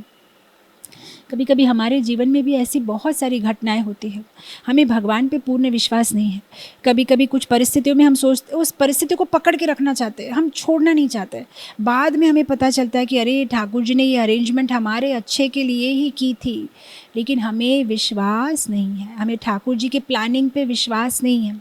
हम सोचते ठाकुर जी से भी ज़्यादा बुद्धि हम में है, इसलिए हम ठाकुर जी को प्रॉब्लम तो बताते ही है, प्रॉब्लम के साथ सोल्यूशन भी हम ही बताते हैं। ठाकुर जी ये मेरा प्रॉब्लम है और ये इसका सोल्यूशन है, काइंडली कर दो। जैसे कि वो हमारे जो सर्वेंट है, काम वाले, उनका और कोई काम नहीं है। हम प्रॉब्लम बता सकते हैं एज ए डिवोटी, लेकिन सॉल्यूशन क्या देना है वो हमसे ज़्यादा अच्छे से जानते हैं। शायद हम एक दो सॉल्यूशन जानते हैं, वो हज़ारों सॉल्यूशन जानते हैं उस पर्टिकुलर समस्या की। हमें भगवान पे विश्वास रखना चाहिए। हमारा विश्वास दृढ़ नहीं है। आप देखिए कथा आती है चैतन्य चैतामृत में, रघुनाथ जो रघुनाथ थे वे छोटे बच्चे थे, और एक बार उनके पिता जो है वे कोई और काम पे बाहर जाते हैं, तो रघुनाथ को बोल के जाते हैं कि देखो बेटा, हमारा ये रूल है, हम जो भी खाते हैं ठाकुर जी को भोग लगा के खाते, तो तुम बिना भोग लगाए मत खाना। ये छोटा सा बच्चा था रघुनंदन, तो रघुनंदन क्या करता है, वो सारे लड्डू वड्डू ले जाता है, भगवान को भोग धराता है। अब ये छोटा बच्चा है, उसको तो पता नहीं है, अंगानी यस्य सकलेंद्रिय वृत्तमंती, कि कृष्ण के जो अलग अलग अंग है वे परिपूर्ण है, उनको खाने के लिए हाथ बाहर करने की ज़रूरत नहीं है, वे तो आँखों से, अपने नयनों से देख के भी भोग को स्वीकार कर सकते। इतने ज्ञान तो बच्चे में है नहीं। तो अब ये रघुनंदन सोचता है कि खा क्यों नहीं रहे, 1 घंटा से मैं खड़ा हूँ, मुझे तो ज़बरदस्त भूख लगी है, ये खाएंगे तभी तो मैं खा पाऊँगा। तो फिर वो भगवान को अनुरोध करता है, खा लो ना, खा लो ना। कोई रिस्पॉन्स नहीं है। फिर चाकू ले लेता है हाथ में, बोलता है कि अगर आप नहीं खाओगे तो मैं गला काट लूँगा, क्योंकि मुझे इतनी भूख लगी है, आप खा नहीं रहे हो। और फिर ठाकुर जी एकदम जो है मूर्ति के रूप में बाहर आके हाथ निकालते हैं और लड्डू खाना शुरू कर देते हैं। तो ठाकुर जी कुछ लड्डू खाते हैं, बाकी बचा लड्डू रघुनंदन खाता है। उसके बाद जब दूसरे दिन उनके पिताजी आते हैं, तब उनकी माता कंप्लेन करती है कि कल पूरा भोग वो अकेला खा गया। तो पिताजी उसको डांट लगाते हैं, बोलते तुमने पूरा क्यों खा लिया, सबको क्यों नहीं दिया। तो बोला मैंने थोड़ी खाया, आधा तो उन्होंने खा लिया। किन्होंने खा लिया? नहीं, ठाकुर जी ने खा लिया। अब उनके पिता डांट लगाते, तुम मुझे बेवकूफ़ समझते हो, ठाकुर जी भला लड्डू खाते हैं? बोलता हाँ मैं सच बोल रहा हूँ, लड्डू खाए थे कल उन्होंने। तो अब रघुनंदन बोलते ठीक है, फिर से लड्डू बनाते हैं, अब तुम खिला के दिखाओ। तो फिर लड्डू बना के ले जाते हैं। अब रघुनंदन जो है भगवान को अनुरोध करता है, खाओ खाओ, और पीछे से जो है उनके पिताजी देख रहे हैं। और ठाकुर जी जब हाथ बाहर करके लड्डू आधा मुंह में डालते हैं, तब देखते अरे ये रघुनंदन के पिता देख रहे हैं, पर्दा खोल के वो अंदर आ रहे हैं। तो ठाकुर जी आधा लड्डू खाया हुआ, आधा अपने हाथ में रख लेते हैं। तो अभी भी अगर आप कलकत्ता के पास में ये जगह श्रीखंड में जाओ, तो आप इस विग्रह को देख सकते हो, जहाँ हाथ में आधा लड्डू खाया हुआ ठाकुर जी खड़े हुए हैं। तो विश्वास से बुलाया कि पक्का आएंगे, तो आए। विश्वास है तो आएंगे, विश्वास नहीं है तो नहीं आएंगे। आपके लिए वो मूर्ति है तो मूर्ति है, वो मार्बल की मूर्ति है तो हाँ मार्बल की मूर्ति है। अगर आपके लिए वे ठाकुर जी है तो ठाकुर जी है। जे जथा माम प्रपद्यन्ते, आपका कैसा विश्वास है, बस ठाकुर जी आपको वैसा ही रेस्पॉन्स देंगे। हमें ठाकुर जी पे विश्वास नहीं है, पूर्ण विश्वास नहीं है। अगर हम रघुनंदन की जैसा इमिटेट भी कर ले, चाकू लेके आप खाएंगे कि नहीं, नहीं तो मैं मेरा गला काट लूँगा, तो हम क्या करेंगे ना, ऐसा इमिटेट अगर कर भी लेना, तो साइड में ना एम्बुलेंस का नंबर रेडी है कि नहीं, हाँ रे बाबा हाँ एम्बुलेंस का नंबर सेव किया हुआ है, क्योंकि नहीं आए तो लेने के देने पर हमारा plan A, plan B, plan C सब रेडी होता है। हमें भगवान पे पूर्ण विश्वास नहीं है। जिसको भगवान पे पूर्ण विश्वास है, भगवान उनकी रक्षा करते हैं। हमें संसारी लोगों पे विश्वास है। हमें जब लोगों के साथ में हमारे कॉन्टैक्ट्स बढ़ते हैं, तब हमारा कॉन्फिडेंस बढ़ता है। मेरे फ़ोन में 9000 कॉन्टैक्ट्स हैं, कितने लोगों को हम जानते हैं, बड़े बड़े लोगों से हमारा कांटेक्ट है, हमें कॉन्फिडेंस बढ़ जाता है। लेकिन हमें समझ में नहीं आता कि इन भौतिक कांटेक्ट से हमारा कुछ लेना देना नहीं है। हमारा कांटेक्ट तो हमें उनसे बनाना है, उनसे हमारा कांटेक्ट बनना है। लेकिन हमें संसार के लोग ही बहुत इम्पॉर्टेंट लगते हैं, इम्पॉर्टेंट लगते हैं। संसार के लोगों को खुश करके, इम्प्रेस करके हमें क्या मिलेगा। मीराबाई बहुत सुंदर एक भजन में बोलती है, राजा रूठे नगरी राखे, हरि रूठे कहाँ जाऊँ जी। राजा रूठे नगरी राखे, हरि रूठे कहाँ जाऊँ जी। राणा जी मैं तो गोविंद गोविंद गासू। बोलते हैं कि अगर राजा रूठ गया ना, कोई बड़ी बात नहीं है, ये राजा रूठ गया तो हम कोई और नगरी में चले जाएंगे, कोई और राजा के आश्रय में रहेंगे। लेकिन हरि रूठे, अगर ठाकुर जी रूठ गए तो कहाँ जाएंगे? ये पूरी दुनिया उनकी है, हम कहाँ जाएंगे? तो हरि रूठे कहाँ जाऊँ जी? हरि को मनाने की कोशिश करनी है हमें, तो हरि को इम्प्रेस करने की कोशिश करें। हम भौतिक जगत में लोगों को इम्प्रेस करने की कोशिश करते हैं, वो हमारे बारे में क्या सोचते हैं हमें बहुत इंपॉर्टेंट लगता है। सबसे बड़ा रोग क्या कहेंगे लोग, हमें सब समय उनकी चिंता है, उनकी चिंता है जिसके साथ हमारा कोई लेना देना ही नहीं है। आज वो हमारे संपर्क में है, कल वो कहाँ हम कहाँ पता नहीं। हम सब एक इंडिविजुअल आत्मा है, लेकिन हमारा जो रियल फ्रेंड है, हमारा जो बेस्ट फ्रेंड है, वो हमारे ठाकुर जी है जो हमारे साथ है। हम जो योनि में जाएंगे वो हमारे साथ साथ उस योनि में हमारे साथ साथ वो आते हैं, वो हमारे रियल फ्रेंड है, लेकिन हम उनको भूल जाते हैं।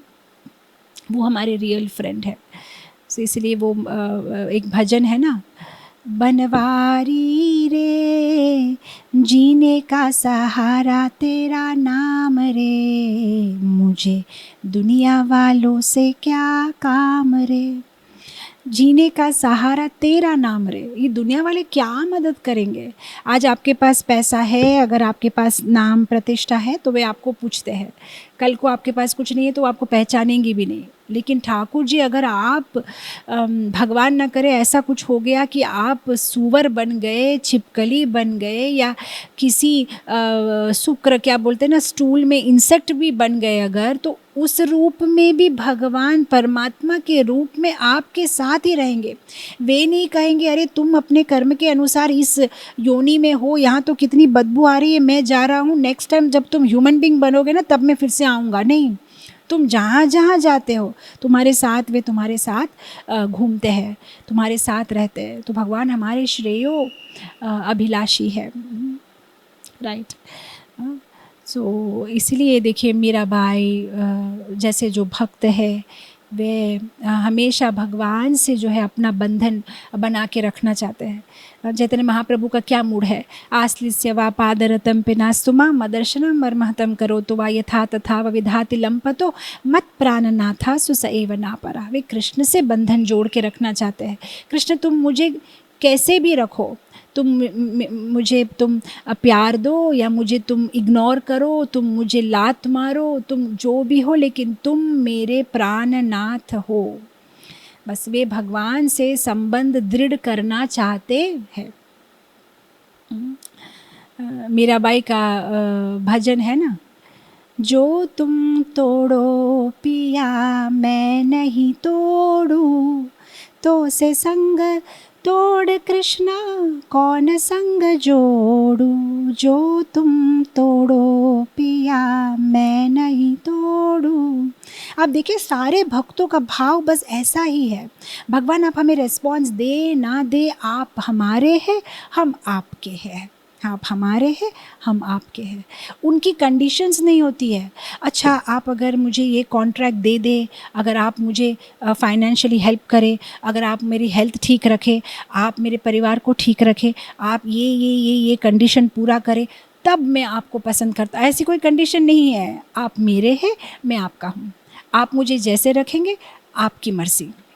तो ऐसी भावना जो हृदय में रखता है शरणागति पालका, ठाकुर जी ऐसे भक्तों को वो भी अपने हृदय में लेके घूमते हैं। इसलिए तो आप देखिए नवम स्कंद में अम्बरीश महाराज की जो कथा आती है, वहाँ पे भगवान एक श्लोक बोलते हैं, अहम भक्त पराधीनो, मैं मेरे भक्त के पराधीन हूँ, मैं उसके कंट्रोल में हूँ, मैं मेरे भक्त के हृदय में हूँ और मेरा भक्त मेरे हृदय में है। वो मेरे बिना कुछ नहीं जानता और मैं भी उसके सिवाय कुछ नहीं जानता। बहुत सुंदर अम्बरीश महाराज के चरित्र में बहुत बढ़िया सुंदर सुंदर श्लोक। तो शरणागति पालका, हाँ, हमारे गुजरात का फेमस भक्त नरसिंह मेहता की कहानी तो मैं यहाँ पे नहीं बताऊंगी, क्योंकि आप लोग सब तो सूरत से है, गुजरात से है, और हम सब गुजराती भक्त तो बचपन से नरसिंह मेहता की कहानी सुनते हुए बड़े हुए हैं। कैसे ठाकुर जी नरसिंह मेहता की पल पल कदम कदम पे मदद करते हैं। उनके पिताजी का श्राद्ध, उनकी बेटी का विवाह, ऐसे हज़ारों बार जो है वे नरसिंह मेहता की रक्षा करते हैं, क्योंकि नरसिंह मेहता जो है वे भगवान के शरणागत थे। ये भगवान के शरणागत थे। तो जो भगवान की शरणागति लेते हैं, ऐसे भक्त की भगवान रक्षा करते हैं। जगन्नाथ जी के पास टाइम्स में भी ये कहानी आती है ना, गीता पंडा की, जो भगवत गीता हमेशा पढ़ता रहता था। और एक बार उनकी पत्नी को क्रोध आया कि 4-5 दिन से बारिश आ रही है, घर में खाने के लिए नहीं है, और आप ये बैठ के गीता पढ़ते हो जिसमें भगवान ने लिखा है कि मैं मेरी भक्त की रक्षा करती हूँ। कौन सी रक्षा कर रहे हैं भगवान? हमको तो खाना देने के लिए भी भगवान जो है हमें मदद करने आए नहीं हैं। तो गुस्से से जो है वो एक पेन लेके वो भगवत गीता के श्लोक पे जो है लाइन बना देती है। और फिर ठाकुर जी जो है उसके गुस्सा को देख के हंसते हैं, और फिर वे खुद आते एक छोटे बच्चे के रूप में और सब ग्रोसरी सामान वगैरह दे के जाते हैं, और वो भी मिडिल ऑफ द नाइट, रात के बीच में।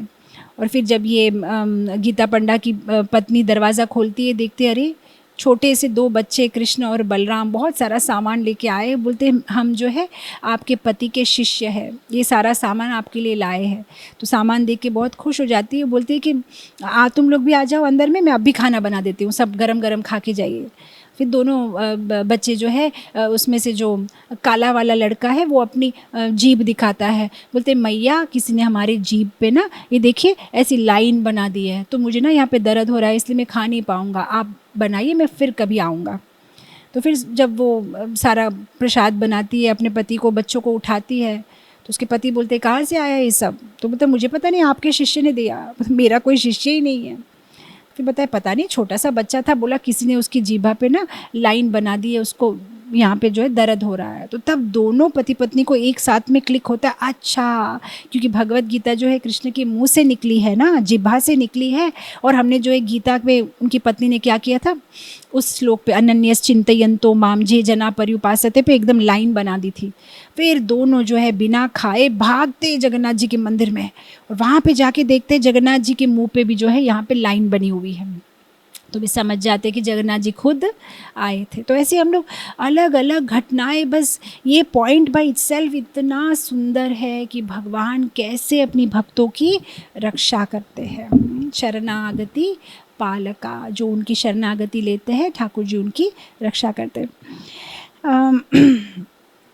छोटी सी कहानी बता के मैं ख़त्म करूँगी। ये कहानी बहुत ही फेमस है, रियल लाइफ स्टोरी है। रिसेंटली जो ये कहानी घटी है, शायद आप लोगों ने भी बहुत बार ये कहानी सुनी है, लेकिन मेरी हृदय को काफ़ी प्रिय है ये कहानी। मैं हज़ारों बार सुनती हूँ, बोलती हूँ, और मुझे इतना ही आनंद आता है हर बार इस कहानी का सुनने में, बोलने में। तो ये सत्य घटना है वृंदावन की। तो वृंदावन में जो है एक बाबा जी महाराज थे, कृष्ण के भक्त। ये घटना करीबन 30-35 साल पहले की है। तो सब उन बाबा जी महाराज को ना सब कहते थे जज साहब, जज साहब। तो अरे सबका किसी किसी का, जैसे भक्ति महाराज, गोपाल कृष्ण महाराज, अलग अलग कुछ अच्छे नाम होने चाहिए। इनका नाम कोई कृष्ण से संबंधित नहीं है, जज साहब, ये कैसा नाम है भला? तो बोलते इनका नाम जज साहब क्यों है? तो किसी और बाबा जी ने बताया कि नहीं नहीं, वो ना पहले जज थे, भक्त बनने से पहले जज थे, तो तब से अब उनका नाम जो है जज साहब है। तो बोले कहाँ के जज थे? बोलते ये दक्षिण भारत में किसी गांव में लोक अदालत होती है ना, छोटा छोटा सा कोर्ट होता है, उसमें वे जज थे। तो उन्होंने जो है अपनी पोस्ट से रिज़ाइन करके यहाँ पे बाबा जी बन गए। तो फिर दूसरे भक्त ने पूछा कि भाई फिर उन्होंने रिज़ाइन किया क्यों अपने जॉब से? तो बोला ये बहुत सुंदर घटना है, क्या हुई उनके लाइफ में। बोलते वे जज थे, तो अलग अलग केस रोज़ कोर्ट में आते रहते हैं, उनको सॉर्ट आउट करना है। तो एक बार ऐसा हुआ, एक गांव में एक आदमी था, उसका नाम था भोला, भगवान का भक्त था, राम जी से बहुत अटैच था। तो उस गांव में छोटा सा एक मंदिर था राम जी का, रघुनाथ जी से, राम जी का एक नाम है रघुनाथ जी, तो रघुनाथ जी का मंदिर था। तो वहाँ मंदिर में वो आता जाता, भगवान की सेवा करता, काफ़ी गरीब था और केवट जाति का था। अब उसके 2 बेटे थे और 1 बेटी थी। तो एक बार ऐसे हुआ कि बेटी जो है बड़ी हो गई, तो अब शादी वादी करानी है। तो बेटे लोगों ने बोला कि देखो पिताजी ऐसे करते हैं, हम गांव में जो सेठ जी है उनसे हम जो है उधार लेके शादी करवा देते हैं, और बाद में हम धीरे धीरे करके पैसे चुका देंगे। बोला ठीक है। तो सेठ जी के पास में गए तो बोला ठीक है, इतना जो है ब्याज लगेगा, इंटरेस्ट लगेगा। तो पैसा लिया, बेटी का शादी कराया, बेटी का विदा हो गया, सब हैप्पी से हो गया। अब ये भोला ने कहा अपने बेटों से कि भाई देखो, अब मेरा तो रिस्पॉन्सिबिलिटी हो गया, तो तुम दोनों जो है कमा के सेठ जी का पैसा वापस कर दो। मैं अब घर में नहीं रहूँगा, मैं तो मंदिर में रहूँगा। अब मैं रिटायर हो गया हूँ तो मंदिर में सेवा करूँगा। बोला ठीक है। मंदिर में रहने लगा, मंदिर में साफ़ सफाई करते, और मंदिर में एक कमरा उनको दिया हुआ था। अब दोनों बेटों ने बहुत मेहनत की, पैसा कमाया। एक दिन पिताजी के पास गए, बोला देखो ये पैसा जो है आप सेठ जी को वापस दे दो। तो गया सेठ जी के पास में भोला, बोला ये रहा आपका पैसा, ये रहा आपका ब्याज, इंटरेस्ट जो है अब हमारा चुकता हो गया। अब सेठ जी ने बोला ठीक है। तो उन्होंने एक कागज़ लिया, उसमें लिख दिया रिसिप्ट कि भाई आई हैव रिसीव्ड, मैंने इससे जो है इतना पैसा मैंने ले लिया, उसके हाथ में दिया। अब सेठ जी ने ऐसे ही हंसते हुए बोला कि भोला पढ़ो क्या लिखा है। तो बोला कि मुझे पढ़ना नहीं आता, मैं क्या जानूँ ये सब तो मेरे लिए बहुत, जो जाने रघुनाथ जी जाने, ठाकुर जी जाने, मेरे को ये सब नहीं समझ में आता। अब सेठ जी के मन में पाप आया, इसको जब पढ़ा लिखा आता ही नहीं है तो फिर मैं क्यों इसको ये रिसिप्ट दे दूँ, मैं उसके पास से दूसरी बार पैसा कलेक्ट करने की कोशिश करूँगा। तो उसने कहा भोला एक काम करो, वो पेपर मुझे वापस दो, तुम मेरे लिए पानी लेके आओ। भोला पानी लेने के लिए गया, तो इसने क्या किया, ये कागज़ को कोई और फाइल में छुपा दिया। दूसरा कागज़ लिया, उसमें ऐसे ही लिख दिया, भोला का नाम वाम लिख के दे दिया। बोला ये तुम्हारी रिसिप्ट है, इसको पढ़ना लिखना आता नहीं। बोला अच्छा थैंक यू। अब वो लेके चला गया मंदिर में और उसने वहाँ पे रख दिया। अब ये सेठ ने उस पर मुकदमा कर दिया कि भोला ने मेरा पैसा वापस नहीं दिया। अब भोला को अदालत में बुलाया गया, और उस अदालत में हमारे ये जो जज साहब है वो जज थे। तो अब इस भोला को बुलाया गया, तो जज ने पूछा भोला को, बोला क्या तुमने सेठ जी से पैसा लिया था। बोला हाँ लिया था। क्या तुमने पैसा चुका दिया। बोला हाँ चुका दिया। क्या तुम्हारे पास में कोई रिसिप्ट है। बोला हाँ है। तो रिसिप्ट दिखा दी। अब जज ने पढ़ा, बोलते इस पर तो कुछ नहीं लिखा है, इस पर सिर्फ तुम्हारा नाम लिखा है, यहाँ तो कुछ लिखा नहीं है कि तुमने पैसा वापस दिया। तो अब ये भोला रोने लगा। अब जज साहब का जो है दिल थोड़ा सा सॉफ्ट हार्टेड है, तो बोला रो मत। अच्छा बोलो, जब तुम सेठ जी को पैसा दिए थे क्या वहाँ पे कोई था। अब इसको तो आदत है हर चीज़ में बोलता है रघुनाथ जी। तो वो बोलता है कि मैं सच बोल रहा हूँ, कसम खा के बोल रहा हूँ, जब मैंने सेठ जी को पैसा दिया तब वहाँ मेरे और सेठ जी के अलावा सिवाय रघुनाथ जी के कोई नहीं था। अब वो तो भक्त है, उसका भाव है कि रघुनाथ जी तो हर जगह होते हैं, तो बोलते सिवाय रघुनाथ जी के वहाँ पे कोई नहीं था। अब जज को लगा शायद रघुनाथ जी उनके गांव के कोई सज्जन होंगे। बोला ठीक है कोई बात नहीं भोला, तुम जाओ, आने वाले कोर्ट की जो डेट होगी तुम तब आना। बोला ठीक है। भोला चला गया। अब जज ने क्या किया, रघुनाथ जी शायद गांव के कोई सज्जन होंगे, तो उसके नाम पे जो है वो जो कोर्ट के जो पेपर होते हैं ना, समन जारी कर दिया। तो अब चपरासी जो है वो समन लेके गांव चला गया। वहाँ पे वो सबको पूछने लगा कि रघुनाथ जी कहाँ मिलेंगे, रघुनाथ जी। अब गांव में सब लोग बोल रहे ऐसा नाम का यहाँ पे कोई नहीं है। अरे पूरा दिन घूमता रहा, शाम को किसी ने बोला रघुनाथ जी नाम का तो कोई नहीं है, लेकिन रघुनाथ जी का मंदिर है, वहाँ तुम जा सकते हो। अब चपरासी ने सोचा शायद रघुनाथ जी बहुत अमीर होंगे, उसने मंदिर बनाया है, तो वे चले गए रघुनाथ जी के मंदिर। सामने ही चौखट पे वो पुजारी बैठा हुआ था, तो बोला ये रघुनाथ जी का मंदिर है। बोला हाँ। बोला ये लीजिए, रघुनाथ जी के नाम का सम्मन है। पुजारी को पूरी बात समझ में आ गई, लेकिन उसने बोला ठीक है चलो, तो साइन कर दिया। साइन करके उसने क्या किया, वो सम्मन लेके आके मंदिर के अंदर गया। तो मंदिर के अंदर जाके ठाकुर जी के पैरों पे रख दिया। तो बड़े भाव से बोला ठाकुर जी, आज तक आपके लिए कुछ लोग पोशाक लेके आए, कुछ लोग आभूषण लेके आए, कुछ लोग भोग लेके आए, फल लेके आए, फूल लेके आए, पहली बार मैं देख रहा हूँ आपको कोर्ट का समन लेके आए हैं। ठीक है, आप तो भक्त के ये है, तो बस इसको भी आप स्वीकार करिए। और फिर वो जो है भोला को बुलाता है, अरे भोला ये क्या है, तुमने भगवान का नाम क्यों लिखाया। बोले मैंने कुछ नहीं बोला, उन्होंने पूछा था कि वहाँ कौन था, तो मैंने सिर्फ बताया कि रघुनाथ जी थे। भोला है। तो अब पुजारी समझ गया पूरी बात को।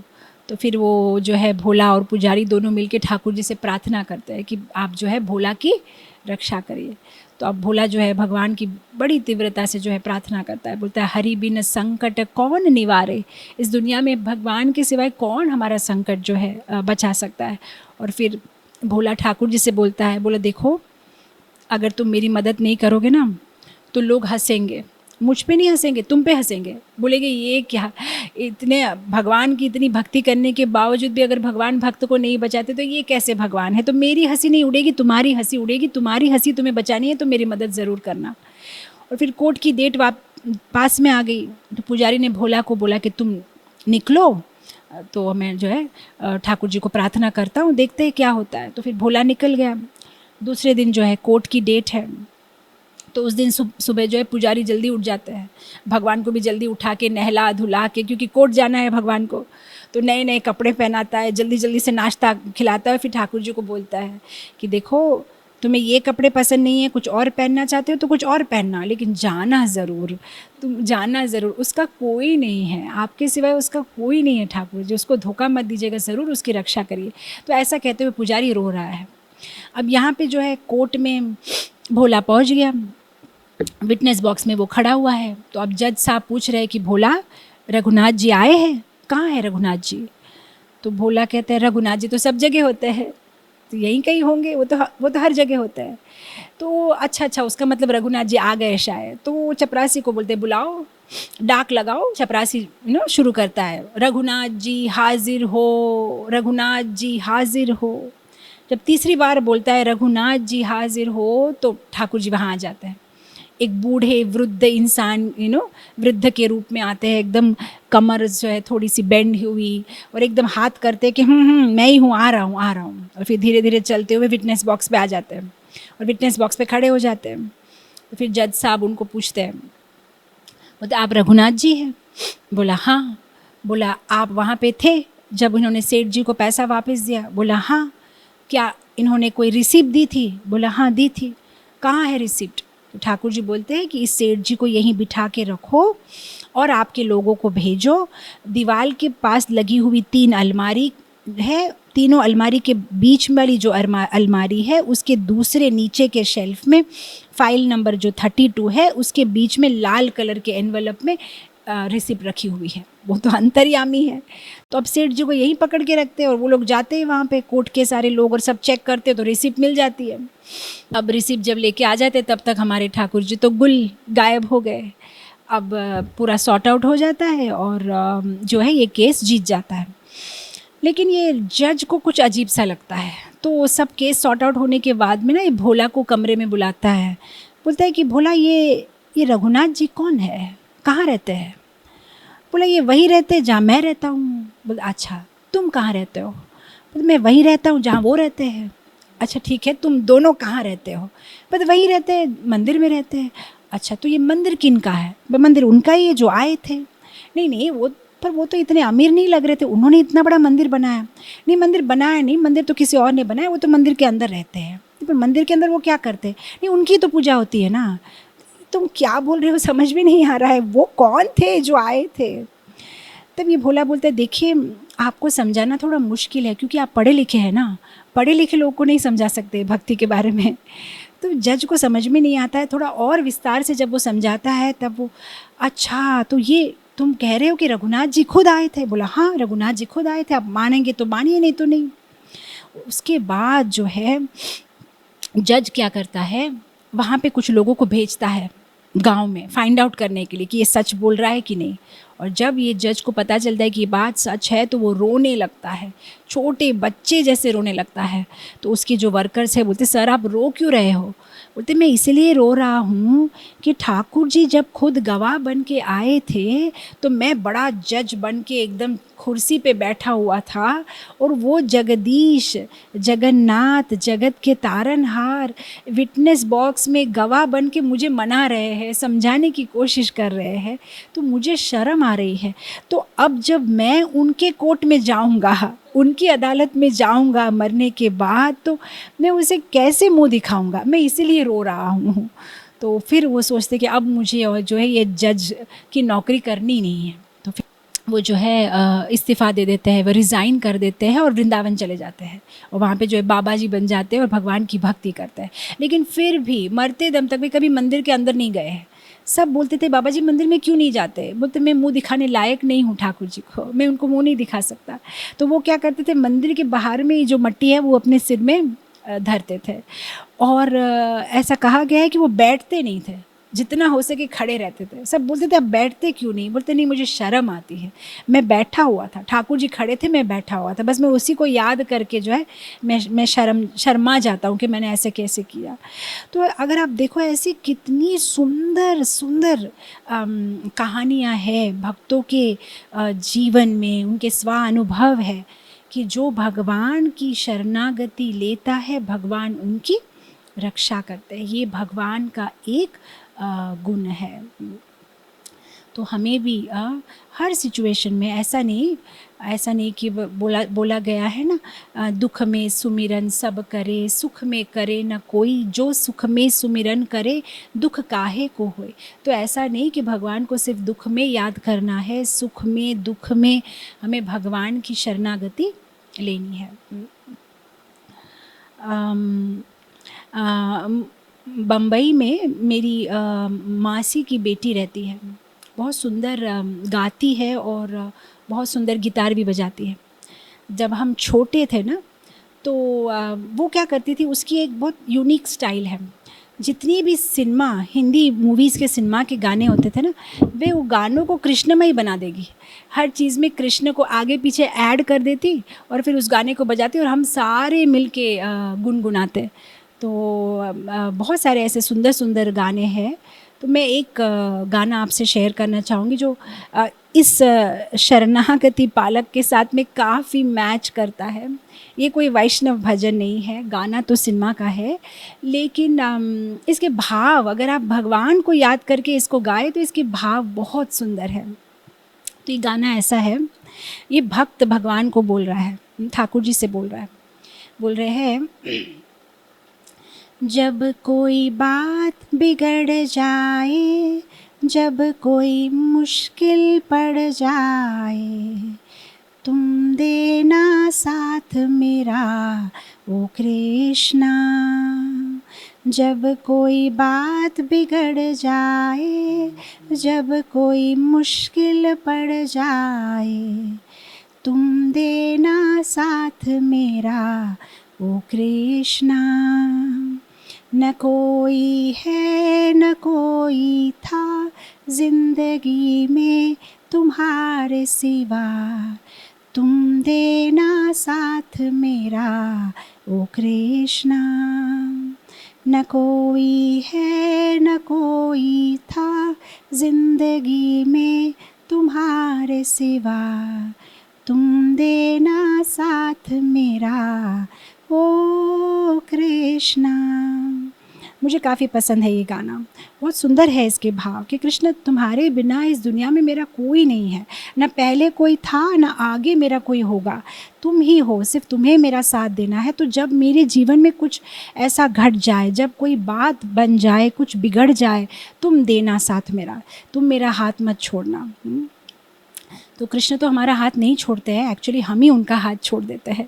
इसलिए जब हम हमारी साधना ठीक से करते हैं, श्रील प्रभुपाद जी ने एक बात बहुत सुंदर बताई। उन्होंने कहा कि जब हम हमारे 16 राउंड्स जब अच्छे से करते हैं, तब हम भगवान का हाथ नहीं पकड़ रहे हैं, भगवान हमारा हाथ पकड़ते हैं। आप देखिए कभी कभी मार्केट प्लेस में ना माताएं बच्चों को लेके जाती है शॉपिंग करने के लिए, बच्चे क्या कहते हैं, मम्मी का हाथ पकड़ा हुआ है। लेकिन अगर मार्केट में कोई सुंदर सा टॉय दिख गया, कोई चॉकलेट दिख गई, तो कभी भी जो है माँ का हाथ छोड़ के भाग जाते हैं टॉय के पीछे, फिर मदर को जो है उन्हें ढूंढना पड़ता है। लेकिन कुछ कुछ माताएं बहुत स्मार्ट होती हैं, बच्चे उनका हाथ नहीं पकड़ते, वे ही बच्चे का हाथ कस के पकड़ते हैं। तो यहाँ पे वो शाक भाजी सब्जी वगैरह खरीद रही है, भाव तोल कर रही है, एक हाथ से सब शॉपिंग कर रही है, लेकिन एक हाथ बच्चे को टाइट पकड़ी हुई है। तो कितना भी जो है टॉय दिख रहा है, मिठाई दिख रही है, चॉकलेट दिख रही है, वो कहीं नहीं जा सकता है, क्योंकि पकड़ा हुआ है, कसा हुआ है, कस के पकड़ा हुआ है। तो जब हम, प्रभुपाद जी बोलते, जब हम हमारे 16 राउंड्स जप करते हैं, भागवत पढ़ते हैं, प्रसाद लेते हैं, भगवान श्री विग्रह का दर्शन करते हैं, हमारी साधना हम ठीक से करते हैं, भक्तों के एसोसिएशन में रहते हैं, जब हम ये सारी चीज़ें ठीक से करते हैं ना, तब हम भगवान का हाथ नहीं पकड़े, भगवान ही हमें कस के पकड़ लेते हैं। उसके बाद क्या होता है ना, हमें माया अगर अट्रैक्ट भी करे कुछ, हम यहाँ जाना चाहते, वहाँ जाना चाहते, भगवान छोड़ते ही नहीं हमारा हाथ ही नहीं छोड़ते, बस पकड़ के रखते हैं हमें। और थोड़ा थोड़ा यहाँ जाने की कोशिश भी करे तो खींच के हमें वापस लाते हैं। और चैतन्य चरितामृत में आता है ना, कैसे भगवान के सेक्रेटरी गोविंद को भगवान पकड़ के वापस लेके आते हैं, उनको बचाते हैं, वैसे भगवान हमें भी, अगर हम माया से अट्रैक्ट होके यहाँ वहाँ भागेंगे तो भगवान हमारे बाल से हमें पकड़ के वापस लाएंगे, कहाँ जा रहे हो तुम। लेकिन ये तभी होगा जब हम हमारी साधना ठीक से करेंगे। अगर हम सोचते हैं हमें कुछ करने की ज़रूरत नहीं है, ना मैं मेरा जप ठीक से करूँगा, ना भगवान को भोग धराऊँगा, ना मैं वैष्णवों का संग लूँगा, ना सेवा करूँगा, ना मैं कुछ पढ़ूँगा, ठाकुर जी आप मेरी रक्षा करिए, ठाकुर जी आप मेरी रक्षा करिए, नहीं, भगवान तो करेंगे, खैर वो तो सबकी रक्षा करते हैं, लेकिन जब हमारी साधना वगैरह ठीक से करेंगे तब ठाकुर जी हमें कस के पकड़ेंगे। भगवान पार्शियल नहीं है। जिस तरह से एक यज्ञ कुंड होता है ना, जिसमें आग जल रही है, जो यज्ञ कुंड के पास जाता है उसे गर्मी लगती है, जो यज्ञ कुंड से दूर है उसे गर्मी नहीं लगती है। तो क्या यज्ञ कुंड की जो अग्नि है वो पार्शियलिटी है? क्या वो पक्षपात कर रही है? नहीं। उसी तरह से जो भगवान के पास आता है, उनके कदम भगवान की ओर ले जाता है, उन्हें भगवान की विशेष कृपा मिलती है। जो भगवान के विमुख हो जाता है, भगवान की तरफ नहीं देखता है, भगवान से दूर रहता है, उसे भगवान की कृपा नहीं मिलती है।